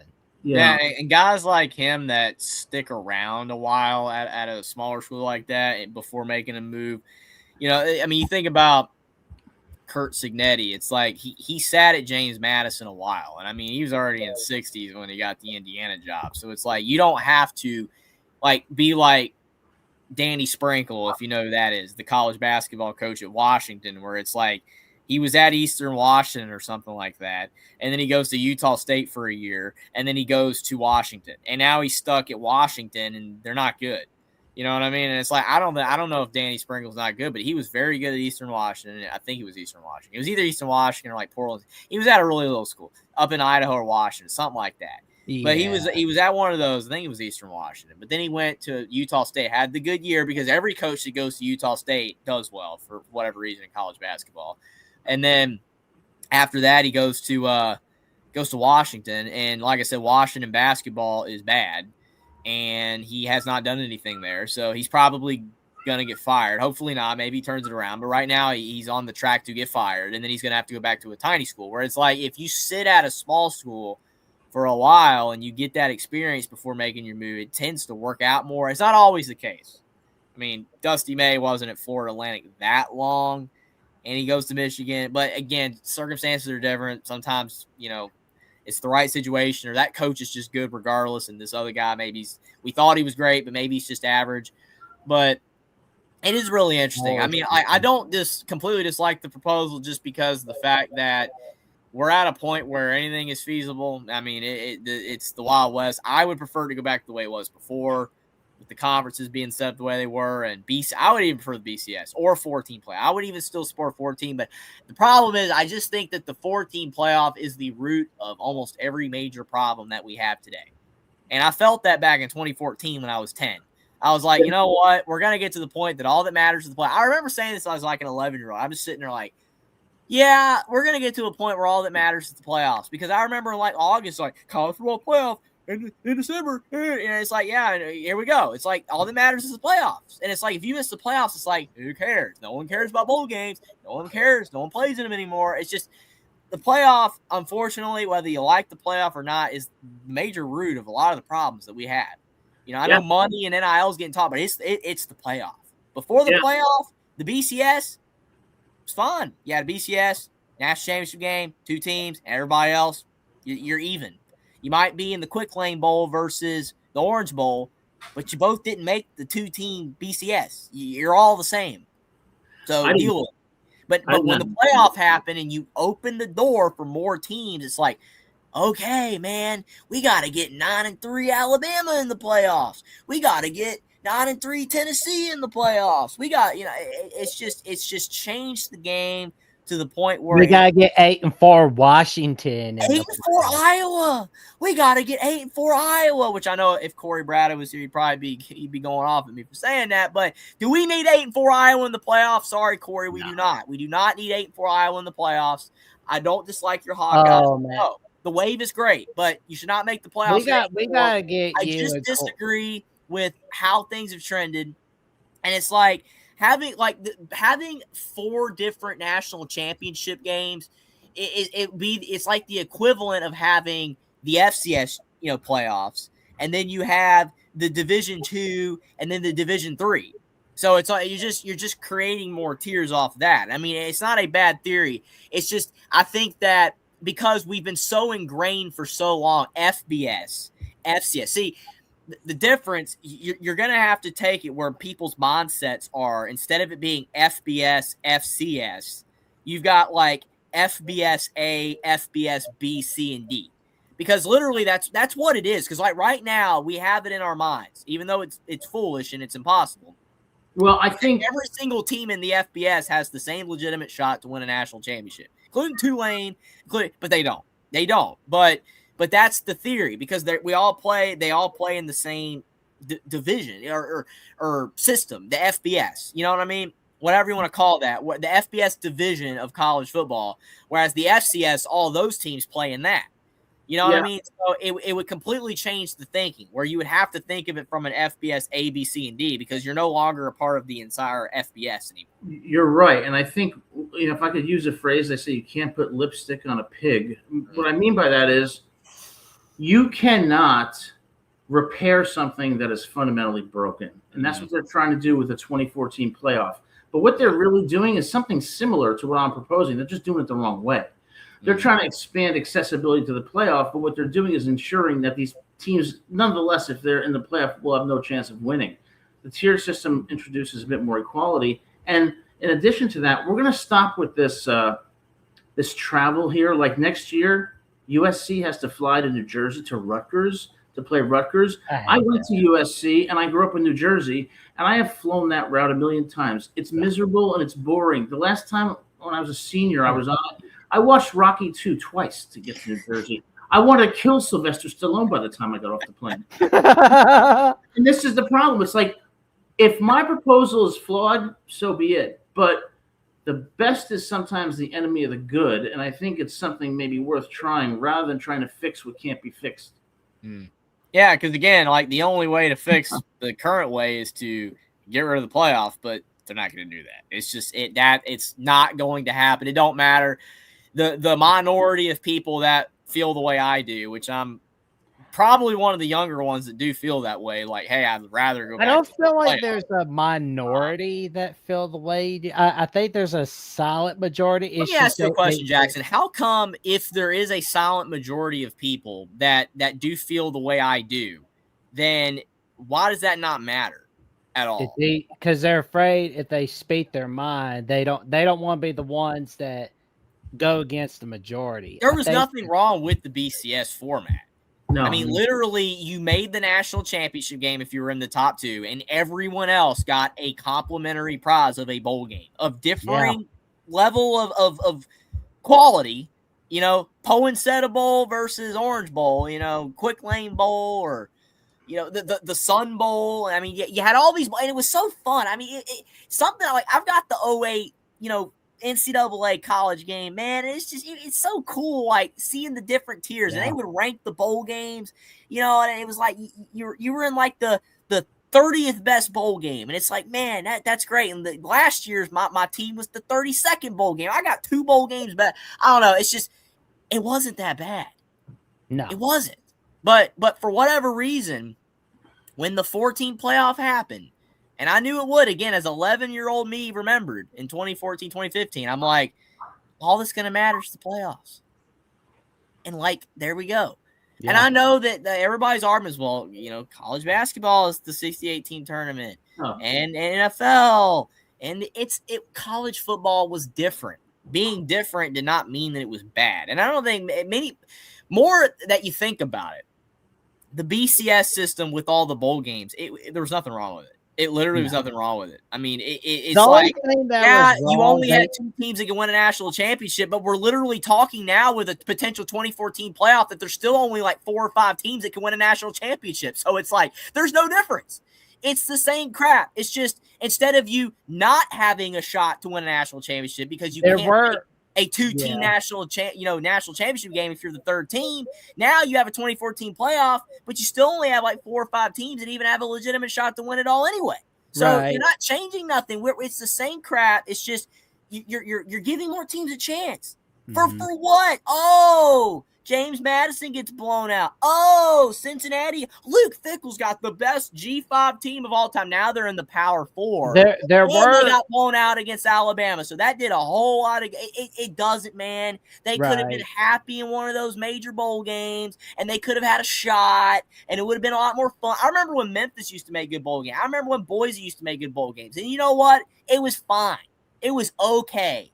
It was all right. There they were got their 2 reward. things I wish the BCS A lot did better to do that. A lot better to have UCF play Auburn and get their fake national championship than to make the college football playoff and lose by 40. And then they'll be like, oh, well, yeah, they fought with Oregon. James Madison fought with Oregon. No, that was literally Dan Lanning being like, yeah, my team quit in the second half. Not that it did any good against Indiana, but my team quit in the second half, and that's why they scored like 30 points. So, no, it was not a competitive game. Nothing against James Madison. No, the playoff did not need to exist. Literally, it does not matter how many times people tell me that the playoff needed to exist. Other than money, the playoff did not need to exist. It did not need to exist at all. So what if you have, instead of the Outback Bowl or the Motor City Bowl or the, I just got rejected by my girlfriend bowl, instead of those, you have a tier 2 playoff or a tier 3 playoff? Wouldn't those teams be more interested in competing for that than they would just being relegated to a bowl? And I think also we have to get rid of all of these NCAA bureaucrats, and we have to appoint a supreme leader of college football, and who has total dictatorship over the sport. And I think I would be the perfect candidate to do that. Can I be part That's of a sales pitch right can there. I be the A guy really bad one. Can I be the guy It's that's like, in oh charge no, of the scheduling dictator, department no. for everything? Yeah, okay. Can I be the guy that's part of the scheduling department where I make sure everybody in college football gets their rivals?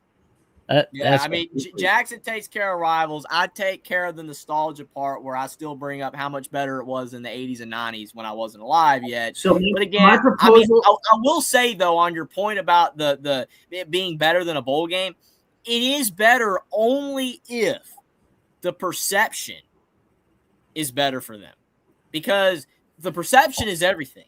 Because, like, once the playoffs came about, then the perception on bowl games immediately changed where, they don't matter. So it's like you got to make these universities and these schools and the NCAA, the whatever format it is, and the supreme leader or whatever you've got as your, the head of all this stuff to legitimately get the fans, enough of the fans and these schools to buy into that. To say, hey, a tier 2 national championship is better.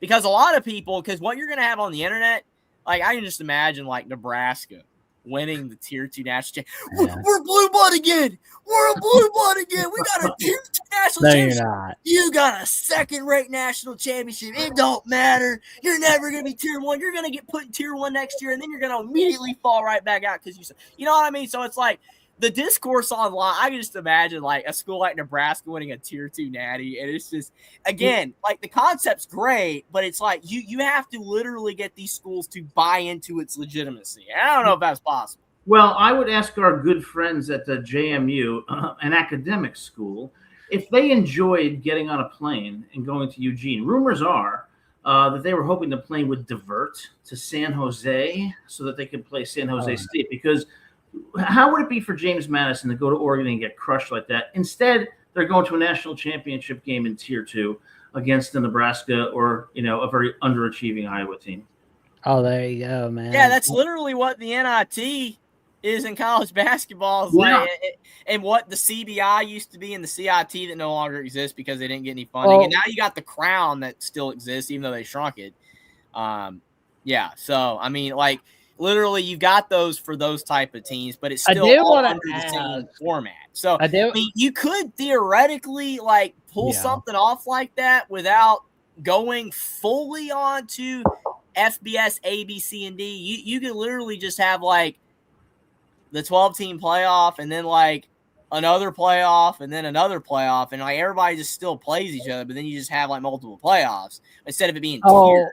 You could technically do that, but still there would be exclusions because you couldn't have enough playoffs for everybody, whereas your system, there would be a playoff for everybody. But in college basketball, they don't have the tournament for everybody. What do you think of best of three? You have the conference tournaments, but I don't know. It's interesting. I don't know. Oh, I was best going to of three? say, we got Mountaineer Paul from Lockdown, West Virginia in the chat. The link is in the chat. We got the call-in link. It's in the chat. We've got it in a lot of places. Like we've gone over a lot. We've talked about, Nick Saban testifying in Congress. We've talked about the Adam Lamparello proposal to Jeffrey at Only Talk Sports tonight right here. We even were talking about the Beths on Rick and Morty having a lot of fun one another. But once again, I'm going to let y'all use your imagination. I'm not spoiling it for you. Well, Y'all guys, thanks for yourselves. But, thanks for having me on. And one more thing before you go, Adam. You know how you gave us the warning that Drew Aller was going to disappoint everybody last season? Yes. Did he throw the interception already? Who's your next equivalent of Drew Aller for 2026, or is it too early to say yet? That's a great question. I'm not sure if you're going to want to hear my answer, and I'm not sure. I may get attacked for this answer, but it's going to be Josh Hoover. It's going to be Josh Hoover.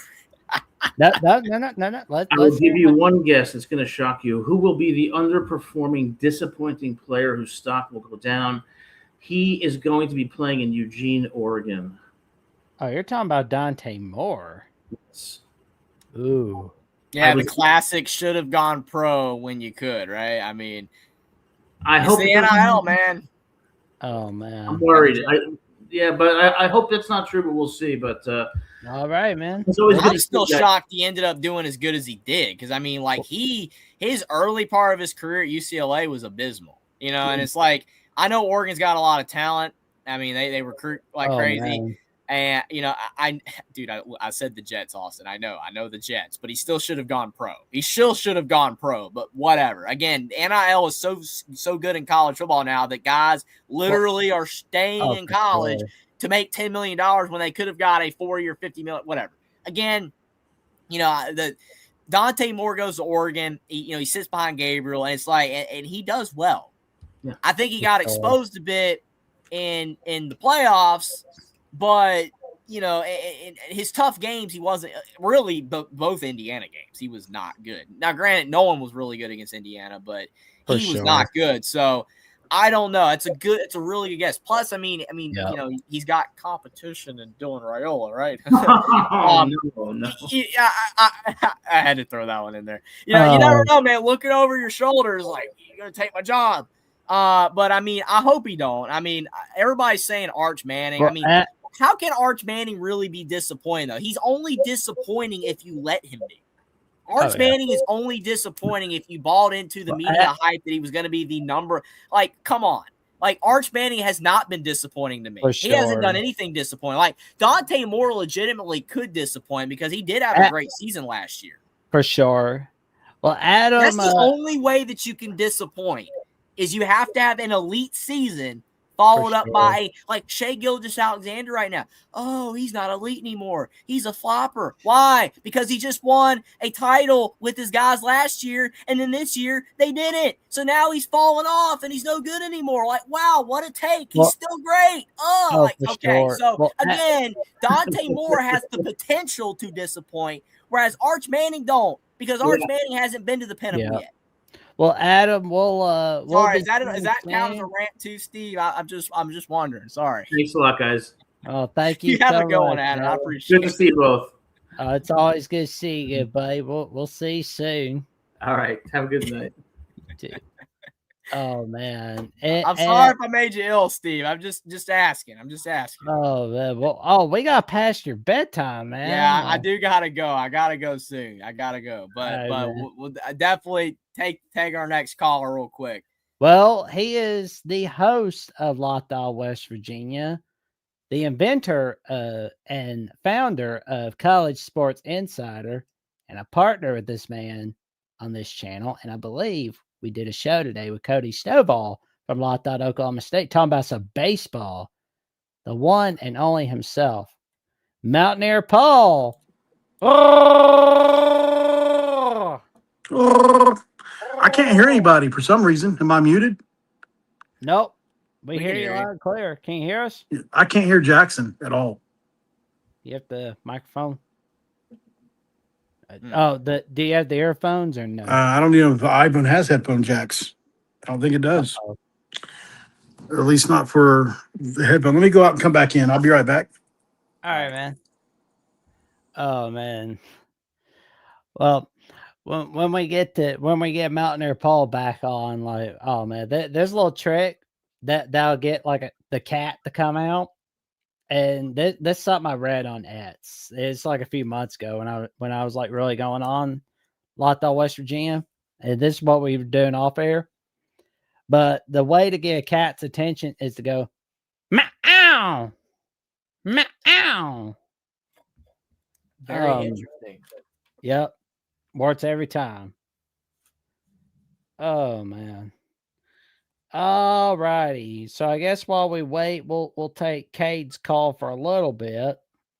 Yeah, I'll try to wait a few more, but I will have to hop off. You might have to Yeah. finish it without me if I Yeah, get too late. that's but fine.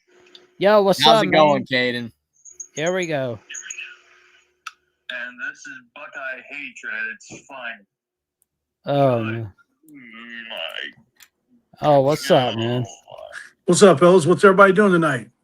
Oh, we're doing all right. Yeah, Jackson, while you were out and coming back in, brought on Caden, the resident Buckeye ultra mega fan that and a lot of other things. You know, he has like alternate personalities and egos, and I don't know. It's crazy. So, Oh man. What you got for us, Caden? You literally have me wait after idiot after idiot after idiot after idiot. Dang. but you stuck around though. We appreciate that dedication. What's on your mind for tonight on the Ohio State Buckeyes and everything else in the world of college football, good buddy? Well, obviously it's coming close to college football, and I'm ready. The problem is I want to make sure that my team is ready, but that's why, summer camp is. Let me ask you a question, Caden. How do you make sure that your team is ready? What influence do you possess over the Ohio State Buckeyes?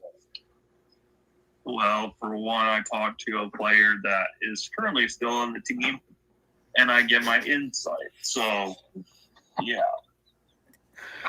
Yeah. Caden's insight, folks, is more important than Ron Day's. All the coaching staff. Jeremiah Smith, all. Okay. Paul, you got a question for me, man? I'm just coming in to say hi real quick. I seen you guys were live. Appreciate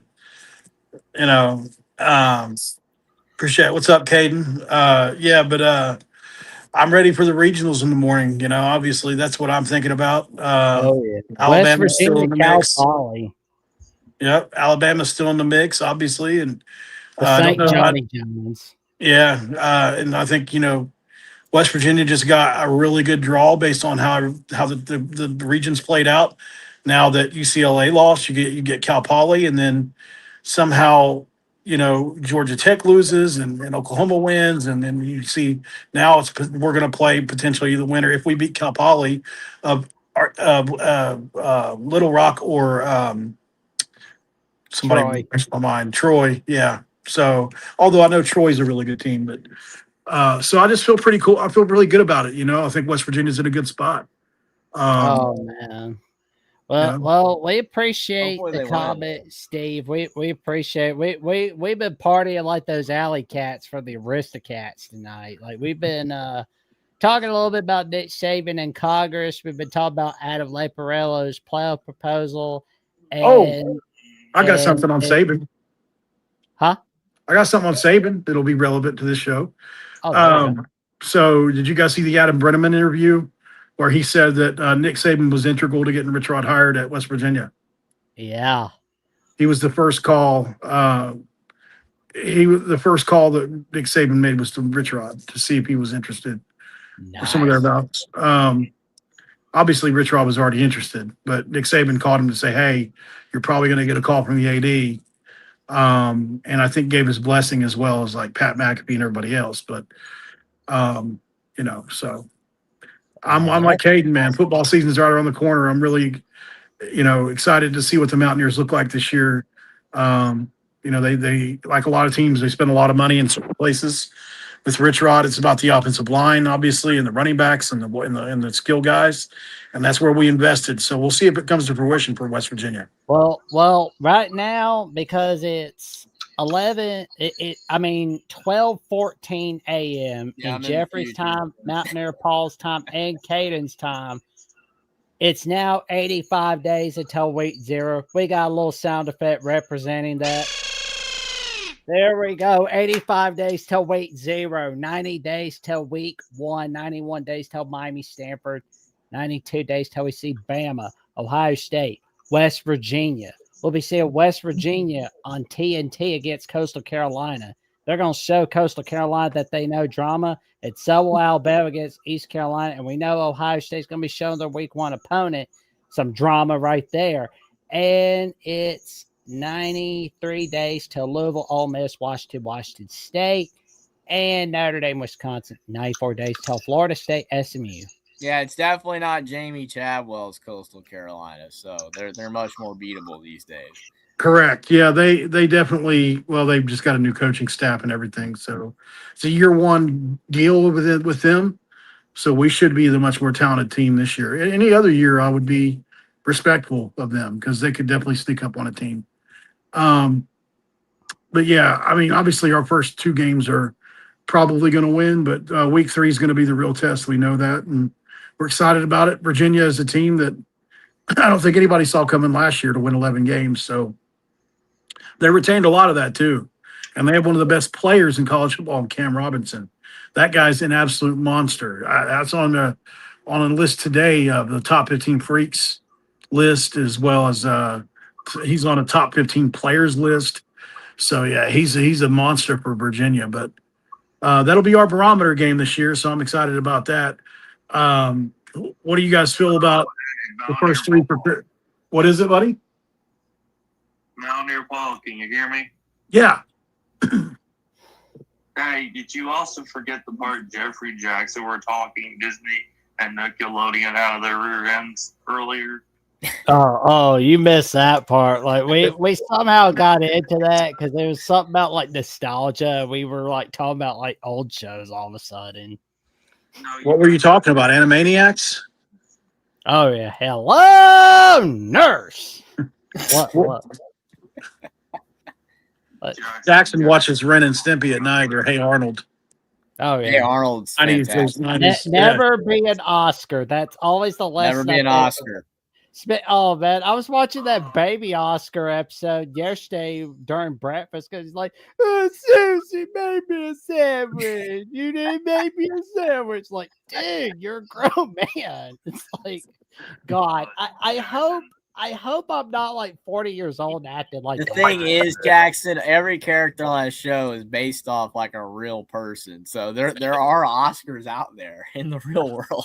Right. Have you seen people like criticize that show for being, they say it's anti-Semitic or whatever because of that portrayal of Oscar? Oh, I hadn't heard of that. Yeah. There's a lot of criticism on older shows, man. But I mean, Why do I feel like those guys that said that about like that said like, oh, that Oscar, that's making fun. It's like, you're probably like the kind of guy that's going, oh, I want to sleep in this guy's bedroom tonight because I don't want to see my wife stuck in the rain. Like, what a turd. Can I sleep in short man's room tonight? I don't want to see. It makes me sad seeing Susie walk in the store. Like, yeah, okay, yeah, no. I don't know how anybody could be upset at Hey Arnold, man. That's just Oh man, like show. I mean, not Grandpa every said- episode was a banger. There's no show that every episode's a banger, but like Especially from over that the era. 7-season run, it was pretty consistent. Well, when you Yeah. consider the shows that were in that era, I mean, I was literally a teenager during some of those shows. I was probably a little older. I don't know. I mean, I was born in '85, so What? that would have been right in the Kaden? wheelhouse, Don't 95 to talk. 97. Yeah, you were definitely a What's teenager up? right here. Arnold. Yeah. So, like, there was Real Monsters. There was Hey Yeah. Arnold. Johnny Bravo. Johnny Kate, Bravo give us was your great. Favorite shows from back in your day. Dude, Caden don't care about cartoon. He just cares about Bama, Ohio State 2027. Nothing else matters. Wait, anything else you got for us tonight, Kaden? Well, this is bullshit. Complete bullshit. Oh my God. And I have to be the last in line. Oh, because I'm That's a Dio song, by the way. If anybody's heard of that. Shut the fuck up. What? Have you ever heard of the last in line? Come on, man. Hold on. Hey, Jeffrey. So how you keep your mouth shut because I'm talking. You literally been talking over me. You know that? Jeez. Oh my God. No, I couldn't even get Kind of hard to hear a little bit, to be honest. Okay. I couldn't even get a good sentence in because, oh my God. And I'm the last in line. Oh, good, great. Just because I'm the Buckeye. Oh, good freaking night. Good freaking, oh my God. I will bow out gracefully so you can have the floor, brother. See, here's the thing, buddy. I'm sorry to tell you this, but your buddies Jackson, Johnson, and Jeffrey don't like me because I'm the guy on here who's called them out. We allow you on the show. Like, dude, you've literally been banned from multiple shows. We let you on the show. Like, how do we not like you? Here's the other thing. Mountaineer Paul. I'm the only Buckeye fan, one of the few Buckeye fans that has a set on them to call these two punks out. So there's the other thing there, Paul. Yeah, you also give In my advice to 11 years of being a farm hand and as a former Division III high school football player, I have never seen two big, egotistical, loving ass kissers of my lifetime. Because let me tell you something here, Paul. In my 11 years, like I've said, of my business and my career, and about to be 12 next June, I compare these punks. D3 in high school, but had an Ohio State offer, by the way. Yeah, that. He turned down Ohio State to work. Can I please continue, Jeffrey? Thank you, Jesus Christ. You know what? These punks, the Michigan punks, are just as terrible as what the hell is that punk piece of shit name? Cameron Boyce and all them punks. That's just as terrible because of their ego, and let alone because all the money, all the ego. That's all it is to them. And Jesus Christ, it's bullshit. Oh my God. You know what? I've literally said this to all my buddies, Paul. I would rather be in the grave than be a sorry Hollywood-loving punk like Cameron Boyce and all them pieces of shit. Good night. And you know what? All my buddies from back home agree. If you want to ask everybody that I know, go ahead. They'll be feel free to ask. They'll tell you the same thing. Oh, my one buddy who is a truck mechanic here, just outside of town, who actually works 2 truck shops just down the road from me. Fun fact. He was telling me he'd rather be living at home with his mother and father taking care of them than be in Hollywood walking down Beverly Hills having to hear all of the bullshit that goes on between all of them punks that work for Disney and Nickelodeon, and especially all them egotistical pieces of shit that live in Beverly Hills. I'll tell you, that's a fact. I mean, I don't disagree with that. Yeah. I would not want to live There in we LA go. right now either. You do realize, Caden, that your Buckeyes play on Georgia. Fox, right? I'm not saying that's good or bad, but like there's a little bit of a so what you're saying is that you don't want to walk in Beverly Hills, but you still watch Ohio State. Jeffrey, and there was a point I was going to get to before you ran your mouth. I'm just Let me saying. get to that point. Can't you guys let this guy finish? I'd rather be watching Ohio State's defense knock everybody out unmercifully than rather see $8 million go wasted into something that's so full of crap. You know what? It's Coach Saban makes every point right. It's like, why are we even paying them? But at the same time, here's the other thing. College football has gone soft. This is a grown men's sport. Ray Lewis has even said this on multiple occasions. This is a grown men's sport.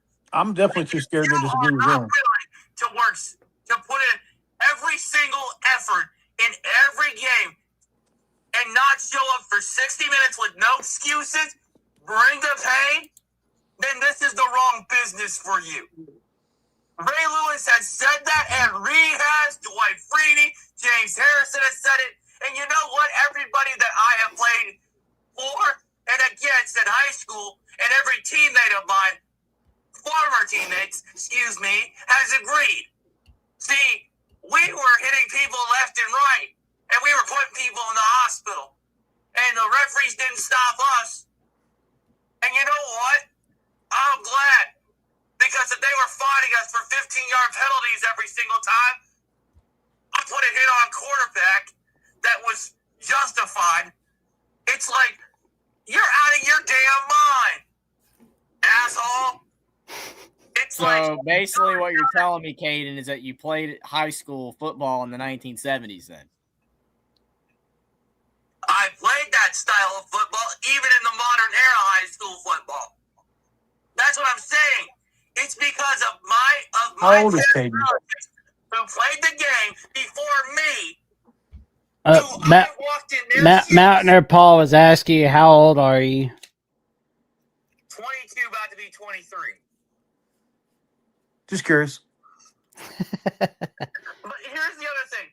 I have walked down the same hallway at the same high school that my uncle and my other cousin walked. I walked the same hall as every single family member on my mother's side of that school. That's put every single ounce of their blood, sweat, and tears into that school with no excuses. My uncle grew up watching Lawrence Taylor. My grandfather was a good friend of Archie Griffin and Rex Kearns at Ohio State. And you know what the funny thing is? The owner of a local pizza shop was a former teammate of Coach Woody Hayes at Ohio State. And you know, I was just talking to one of his best friends, and I was saying, you know, they should allow these young men to hit people over the middle and give them at least a good hit. Because what are we supposed to be even doing in college football? You're supposed to tackle hard. You're not supposed to just tap him lightly. You're supposed to knock him on his ass. Because let me tell you, that's a fact. That is not a lie. That's not me talking. That's a damn fact. I mean, if you listen to, I listen to NFL Hall of Famers podcasts and even former NFL Super Bowl champion podcasts. And I've listened to episodes with, like I said, Dwight Freeney, Brian Aratco, Ray Lewis, Justin Tugg, guys that I grew up watching, that I took a piece of their game and added it to mine. Like, that's the way that football should be played. NFL, college football, in college football especially. And that's not wrong. So That should be your show name right there. And that's not wrong with Caden the Diesel Freak. I was more thinking of I'm never wrong, Kate the Diesel Freak. So let me ask you this question to the two idiots wearing crimson and white, and to Mountaineer Paul. Would you rather see someone the likes of Cam Chancellor that came into college football and laid people out in the middle and then drag their bodies into ambulances? Or would you rather see someone just get lightly tapped when they're trying to make a catch over the middle? What about somewhere in the middle? You know, like hospital, probably not ideal, but no. Tap, flag football, touch football, whatever. No, there's a place for flag football, but you two options. There's always a third option. It's A or B. I mean, we had Carl Joseph. We had Carl Joseph. She was pretty good at that. Yeah. But good gravy. Like, the NCAA is scared. They are going soft. Because the likes of those before who let, the young kids come and become men, well, I'm going to be honest with you. That part of college football, that nostalgia, that energy is not there. Let me ask you a question, Kate. If you're the CEO of the NCAA, do you think you could fix it on your own? I damn sure could fix it. And I How? start changing some of the rules to the likes that,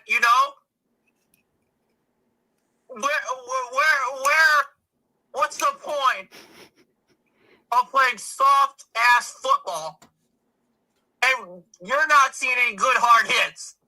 A team sending a message, a player sending a message. Where is that heart and soul of the defense of a player? When's he going to make that noise when you see him hit somebody over the middle and remind them? Let me ask you a question, Caden. Think about that. I want you to think about this real quick. Back in the 90s, if you were not getting paid and your goal was to go to the NFL so you could have an NFL contract, so you were hitting super hard that you could earn and get the talent scouts to see that you were a really good player so you could go pro and get that NFL contract. Whereas now, if you're making $5 million in college, you don't really want to hit that hard. Have a, tear your ACL, Achilles, have a really concussion where you can't play anymore, and then you're not able to get any more money in college because your career's over. You see the difference? But here's the thing, Jeffrey, that you don't realize. My grandfather and every one of his and everybody I know from his grad class that's still with me, that I still see, is still asking, like, why? Why has college football gone this soft at the same time? I don't know where your parents or grandparents are at thought, but to be completely honest, I bet you they would agree with me. Because this is just complete. Again, if you're making $5 million playing college football, you're not going to want to get hurt. Making $5 million? $5 million. Do you know some of these kids are trying to be offered almost $12 million? They're almost offering them over $12 million. Why? Because if either I'm out here, fellas. I got to get some sleep. I'll see you tomorrow. All right. Hold on. One set. We got to tell people where they can find Mountaineer Paul, and that is College Sports Insiders, where he's cooking up magic all over the place, including where he was cooking it up with Cody Stovall, which, it was a fun episode where he and I talked a little bit with Cody Stovall, but I can tell you right now, Mountaineer Paul is making that magic on Lockdown, West Virginia, where he goes over your Mountaineers every single day. Don't interrupt my promo, Caden. So, and let's help get the College Sports Insiders channel to 500 subs. It's only 215 subs away. And let's help Mountaineer Paul get to 10,000 subs on Lockdown, West Virginia. He's one of the hardest working men in the business. I can tell you right now, he's my go-to, and he should be your go-to, folks. Oh, thanks, buddy. I appreciate you. Caden, I'll see you later, Caden. See you, Jeff. Appreciate it, Mountain. Jackson, I'll talk to you later, buddy. All right, Biz. Later. Whooping noises. There we go. Okay, and Lucas has an offer for you, Kate. And if you're wanting to rant some more, he's got his live show at 8:30 p.m. Eastern time tomorrow night. See, free invitation. Free invitation. So Yeah, well, he can message me on Twitter. He can message me. Lucas Hill, if you can hear the sound of my He literally just messaged you from voice, Twitter. why don't you just send it to why don't you send it to my Twitter? You know the name of my Twitter. Jackson knows the name of my Twitter account. I don't think he does. Talk sports. We do, but I don't think he does. Knows the name of my Twitter account. Katie the Diesel Freak. You should know the name. You should know the same name to the guy that's calling people out left and right. He might have thought you were Hollywood Caden, though. I mean, you know. I'm just wondering how many. I just want to know the real question. How many Mountain Dews did you have tonight? Because you were wound up tonight, good buddy. No, it's just I've been waiting on the line, and it's like, oh my god, I'm just trying to get what's off my mind. It's like it's just pent up. It's just from being away from the game for so long, because it's been what 4 years since I've been away from the game. Yeah, and next year will be 5 years. So I hope by the time it's been 20, 30 years, dude, you don't lose it. Like, it's okay. You know, you've been away from the game, but, you know, it's okay. Yeah. Yeah, but at the same time, Jeffrey, there's things that I remember that it's like, I don't get how people don't understand. Did you get paid $5 million on your high school football team? Say what again, Jeffrey? Did you get paid $5 million on your high school team? No, we did not. So basically, you played for the love of the game. People back then played for the love of the game. I'm not saying people today don't play for the love of the game, but there's a lot of people in college sports now that don't seem to have as much of the love of the game as people back then did. And there's obvious reasons why that is. And I've already told you, but there you go. It's not even just the love of the game, Jeffrey. It's not just the love of the game. Then what is it? You have to understand. It's the heart. It's the soul of every player, and it's that feeling that I can't explain, Jeffrey. And if I were to tell you, it would be. Is he just not getting what I'm saying? Players are not playing as hard anymore because they're getting paid. It's literally the answer. I'm not saying that none of the players are playing hard, but I mean, you've got like literally last year, Ohio State, their receivers sat out for a couple games when they probably could have played because they were like, yeah, I don't want to get hurt worse because I can't. Like, money, they're getting paid now. There's a lot more. They're thinking about things, okay? They're thinking about like, oh my gosh, if I push through this hammy, I could rupture something. My career's over, and I don't get any more money. It's just different now. Where back then, they used to play with wood helmets. That's all they had, man. They played with wood helmets in the 40s. People got called draft dodgers, but you know what? They hit hard, like they were going through so much physical. Dude, the love of the game is because they were playing just for the game. They weren't making any money. They might have got a scholarship. That's it. They were playing for the game. Even in the NFL and the CFL and all those old, and the AFL, you know, ABA, NBA, all those old leagues, they didn't get paid much. Literally, before Oscar Robertson, NBA players and ABA players were lawyers. They had other professions. There were economists. They did not just play basketball because they were making like $5,000 a year before the 60s and Oscar Robertson, when they started making 50, 60, 70,000 a year, and then it ballooned from there with Jordan making $1 million in the 80s. Before that, they were literally making not enough money. They were playing for the love of the game. They loved basketball so much that they played it for basically nothing. That's why the love of the game is not the same. It will never be the same again.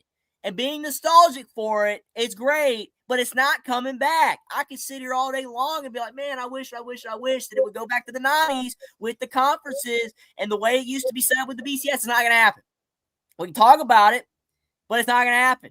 You talking about your little high school team playing hard, that's because y'all love football. But, I mean, maybe some of y'all had dreams to go pro, but it just doesn't matter to these players that are getting paid a lot of money to the degree that it mattered for the guys 50, 60 years ago that didn't make anything. It don't mean the same. It just can't mean the same because they have other things in mind. I can't get hurt. I got to get this contract. I can't push myself too hard. I got to be aware. I can't get concussions and get out of the league like Luke Kuechly did at 29, 30 years old. Players are like, they're wanting to play into their 40s now. They have to think. They have to be like, I can't put my body. They can't be like John Morant. They can't do stupid crap where they get hurt and then their careers get shortened. So that's why you're seeing so many more self-conscious players. That's why Jason Tatum did not play in Game 7 of the NBA playoffs for the Celtics, and they got eliminated. It's a different world now, and it's not going to change, Caden, just because you shout and scream and holler and wish it was. We all can wish and hope, but it ain't going to happen, man. It's not going to happen. There you go. Well, here's the other thing, Jeffrey. And you've asked me this question before, but I feel like I should state this answer again, since it either didn't go through your skull, your thick skull, or you forgot. You asked me the question of why I stepped away. You asked me why I didn't take an offer. Because you literally couldn't, man. Wow, like you literally couldn't. You know how hard it is to get a scholarship offer from Ohio State? That's not derogatory toward you. It's great you play high school football, but do you know how hard it is to get? Answer this question. Let me just answer the question, Jeffrey, since you're so interested in it in my life.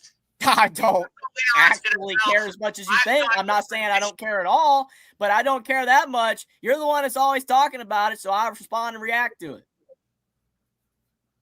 And I'll tell you the honest reason. And I said it before, yet you didn't listen the first time. So I'm going to tell you again.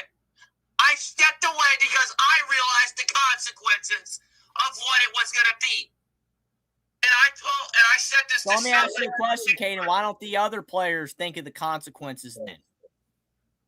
Because they don't actually think through it. Then why do you watch football? Why do you watch Ohio State? When they hear about I asked you that earlier. Why do you watch Ohio State? If you do not like Beverly Hills, why do you watch Ohio State? Why do you support television, watching the games? If you don't like none of it, then why do you watch your team? Because your team's players are getting paid more than almost every team in college football. Why do you watch them? Why do you care? Why do you like it? I'm just watching it as it goes. Because I'm just seeing it's going downhill here from there. And I realized Didn't answer the question. I once loved is not the same Ohio State. To be quite honest. Well, Caden, anything else you got for us before we get off here in a little bit? We're gonna get into bed in a little bit. You know what, Jeffrey Jackson? I'm sorry I wasted your guys' time anyway. No, it's good. You didn't waste our time. It's just They always you're enjoy telling your me calls. that I care so much about your life. I don't not care about you. I don't know you very well personally. But I mean, it's not that I don't care about you, but you're saying that I care so much about why dude, really?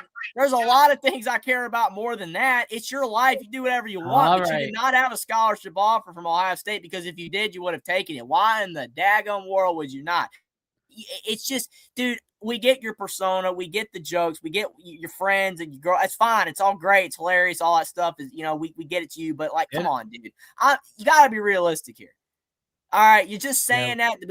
Like, dude, you did not have an offer from Ohio State. If you did, it would be on 247. We would see you on there. We would be like, oh, my gosh, he actually turned down. Because there was actually a player a few years ago for, North Carolina women's basketball that stepped away from her team. She was actually pretty player, stepped away from her team because it didn't align with her. Her and the teammates, it didn't work. I got to step away, and she stepped away. But you didn't step away for that. You're just you, and that's fine. You be you. He's now we'll take your call next week like we always do. But man, We'll see. Dude, all I know is that when we listen to Caden and we joke, we have a great time and it's awesome. But like, come on, man. He's kind of a point where you get past, he's gone, and we'll talk to him next week. Yeah, you get to a point where I don't know. You know what I'm saying? It goes past that point.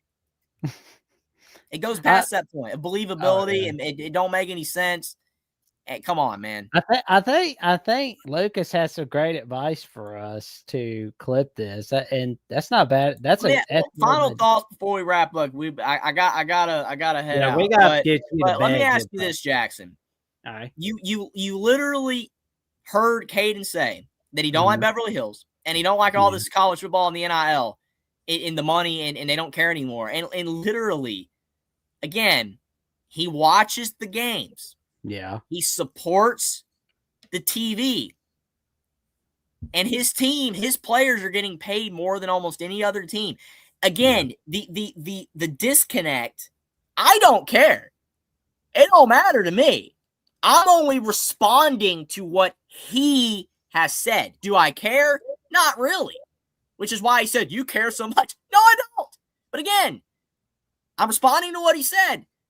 It don't make any sense. Yeah, that's exactly what Mark Rogers, the guy that you said has no intelligence at all, which is absolutely false, said to our good friend a long time ago on one of the shows when he was really tired at 3 a.m. And I feel like that right now because I want to go. And I'm just responding to what you said, Caden, because you were trying to just somehow disconnect all these ideas together.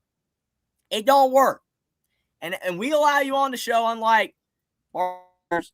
The owner of the Voice of College Football Network does a fantastic job, knows his stuff, which is why you saying what you say about him is hilarious. Like, you can disagree with Mark for sure, but he knows college football, man. Yeah. Like, I don't know. Again, having a civil debate instead of just yelling and hollering, because to me, the amount of like venom that you have in your voice for all this stuff makes me like suggest, like, why do you watch football at all? You shouldn't even watch football. You should not even watch Ohio State because your very team is the embodiment of what you claim to dislike. Makes zero sense to me. That's the classic case of a love-hate relationship. But again, like I said, I don't even know if you believe any of the stuff you're saying because I don't know what's persona and what's actually Caden, because half the time what you're saying is from some other perspective, like your friend that lives 10 doors down, that's literally you, and your girlfriend that's literally you. I don't know. But again, like I said, I've been up and on this show for almost 2 hours and 20 minutes, and I've heard him for the last 35 minutes. And again, 90% of what he said, I don't even disagree with, but coming from him, it's very hypocritical because he doesn't actually back up anything that he said with what he actually portrays in his actuality of watching the games, supporting the sport. You can criticize. We criticize it. I still love football. I love football. I've watched football since I was 3 years old. I didn't really play it much in a professional way, but it doesn't mean I don't love the sport. I love football. I don't like hardly anything that's going on right now, but I still love football. We can critique that. But again, like the way he talked about it, it just seems to me like it would make sense for him not to watch it anymore. But again, I don't know, because it could just be an act on his part. But him saying to me, like, I would have just rolled my eyes and got done. But him saying that I care about his stepping, I don't, man. That's your life. And again, if you actually had an offer from Ohio State and you turned it down, that's on you. That's what you wanted to do. But it didn't happen. Because if it did, there would be some record of it online. I'm sorry, but that's total fabrication. Yeah. I don't even care that it's total fabrication. But again, you say it, we react to it. Yeah. Yeah, I was like, oh man, like I was like lost track of time by accident, like crap. Like, oh man. Well, we'll go ahead and tell the people they can find you and the magic you got on Only Talk Sports. Let's go ahead and tell what you got, man. Oh, definitely. Yeah. I appreciate it, Jackson. It was a great show. Absolutely great show. We appreciate you coming on, Caden. Appreciate Mountaineer Paul. Appreciate Bama Richie. Appreciate everybody who came on. Lucas Hill, Godfather. It was Adam. It was a packed show. Like literally, we had so many great callers on it. And it was a great call with Kate too. You know, just having a conversation. You know, no harm, no foul. It was a great conversation. I had a great time, and definitely can't wait to do it next week. But I did make a video on my channel talking about the NBA playoffs. You want to see my predictions on that. Definitely going to be interested to see what happens with the NBA playoffs. Starting out good for the Knicks, so we'll see if the Spurs can respond. It should be a ton of fun. Also, follow me on X as well if you haven't already to know when Steve to know when I'm going live on my channel or on Alabama, the Voice of College Football. Most importantly, as Jack said, getting to 3,200 subscribers. We could not do without you guys. Trying to get to 3,500 subscribers. Trying to get to 5,000 subscribers. And every Monday, me, Jackson, and Travion, and every Thursday, definitely call-in show is a blast with me and Jackson and whoever calls in. We couldn't do it without you guys. We appreciate it a lot. Love the conversations. Oh, man. Tell your friends, your family, and the cashiers at Publix about the magic that Jeffrey creates on Only Talk Sports, where he talks sports every single day, or at least he tries to, and all right here on Alabama at the Voice of College Football. And we'll round him out with a Roll Tide. Good night, yeah, everybody. good night. Sleep Appreciate well, goodbye. It's awesome as always hanging with you, man. Appreciate it, Jackson. You have a great night. You too, man. Oh man, well that was fun. But one thing we didn't get to talk about tonight was Antwan Hill. Not Antwan Hill. Antwan Jackson. This is what happens when you're up for a lot of hours, I guess. But Antwan Jackson, let's talk about him for a moment, because he's a 4-star edge looking at Alabama, right? And he says Alabama's his #1 school. He's got some big news coming. Said this on Wednesday. And this way says, quote, I definitely feel good about Alabama. It's definitely the top school right now. We probably have some big news coming soon as conversations keep going on. It definitely was a great visit. Oh, yeah. So let's go ahead and take a look at what he's bringing, shall we? Collinsville, Tennessee. Collinsville High School. So he's warmer on Alabama than he is on Ole Miss, Missouri, and Tennessee, right? And he got some snaps as the edge, linebacker, and even as a tight end. Self-reported 46 tackles, 13 tackles for loss, 7 quarterback hurries, 5.5 sacks, 3 forced fumbles, 1 interception on defense to go along with 11 catches for 216 yards. Let's go ahead and take a look at what this guy is bringing, because I'm going to tell you right now, he's going to bring the genjutsu in just a little bit. He's knocking guys down. There we go. There he is. Watch what he does. Like, don't watch where his eyes are at. There you go. Because I mean, it's all about where the ball is going. That's where he's watching. He's watching where the ball is at. He's watching QB, and he knocks him down. Oh, we're going to be seeing what he's doing on offense as a tight end. So he's going to be making a huge catch. And there he is. Boom. And oh, man. It just he's like, nope. You're not getting me, son. That's what he's telling him. And let's see. Some more highlights on defense. He gets him down. Another tackle for a loss. I mean, he's got fancy footwork. I got to tell you. And he's got humongous speed. I tell you, like, this is a guy you want as an edge rusher on defense. You want to get a guy like that on your squad. Because I could tell you, he's going to be a winner. I mean, there's a reason why he's nicknamed T5. He's 6'6", 240 pounds. He also attended, he was at the White Stallion Spartans in Memphis, Tennessee. And he's 32nd best edge in the 2027 class. Shoot. He's been recruited by Christian Robinson. And Pete Golding's been recruiting him for Ole Miss. So, okay, so that's a win there. And let's see. Oh, he's got a lot of visits coming his way. I mean, like, Alabama's his top school, of course. And when he does commit, when he does commit, if and when he does commit to Alabama, because I mean, like, the fact is, we've heard, we saw the post from him. This from like Blake Byler at On3.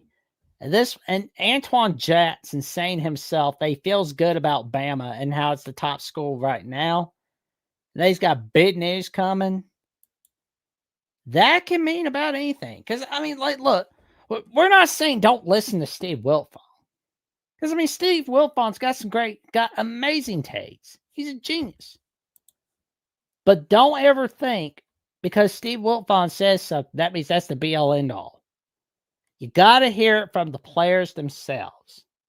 Because, I mean, like Bonchon Sales for a moment. It looked like he was going to go to Indiana. But he put out that viral post on X and Instagram saying, not so fast. I'm not going anywhere until I say so. Until I say otherwise. There we go. Big plays. Oh, my God. Little shuffle pass. Watch again. Boom. There we go. Just making yardage. But back to what I was saying about Antwan Jackson. The fact that we're hearing from him that he loved the visit to Bama. And that he's got some big news coming soon as conversations keep going. And that was a great visit. That's a pretty good sign. And again, like the Alabama recruiting class is low. Like, there's not a whole lot, guys. But as they say, quality over quality. Now, I know we talked a little bit about like some of the cartoon shows tonight, but the lesson from the call-in show, the 87th edition of the college show, is quality over quantity.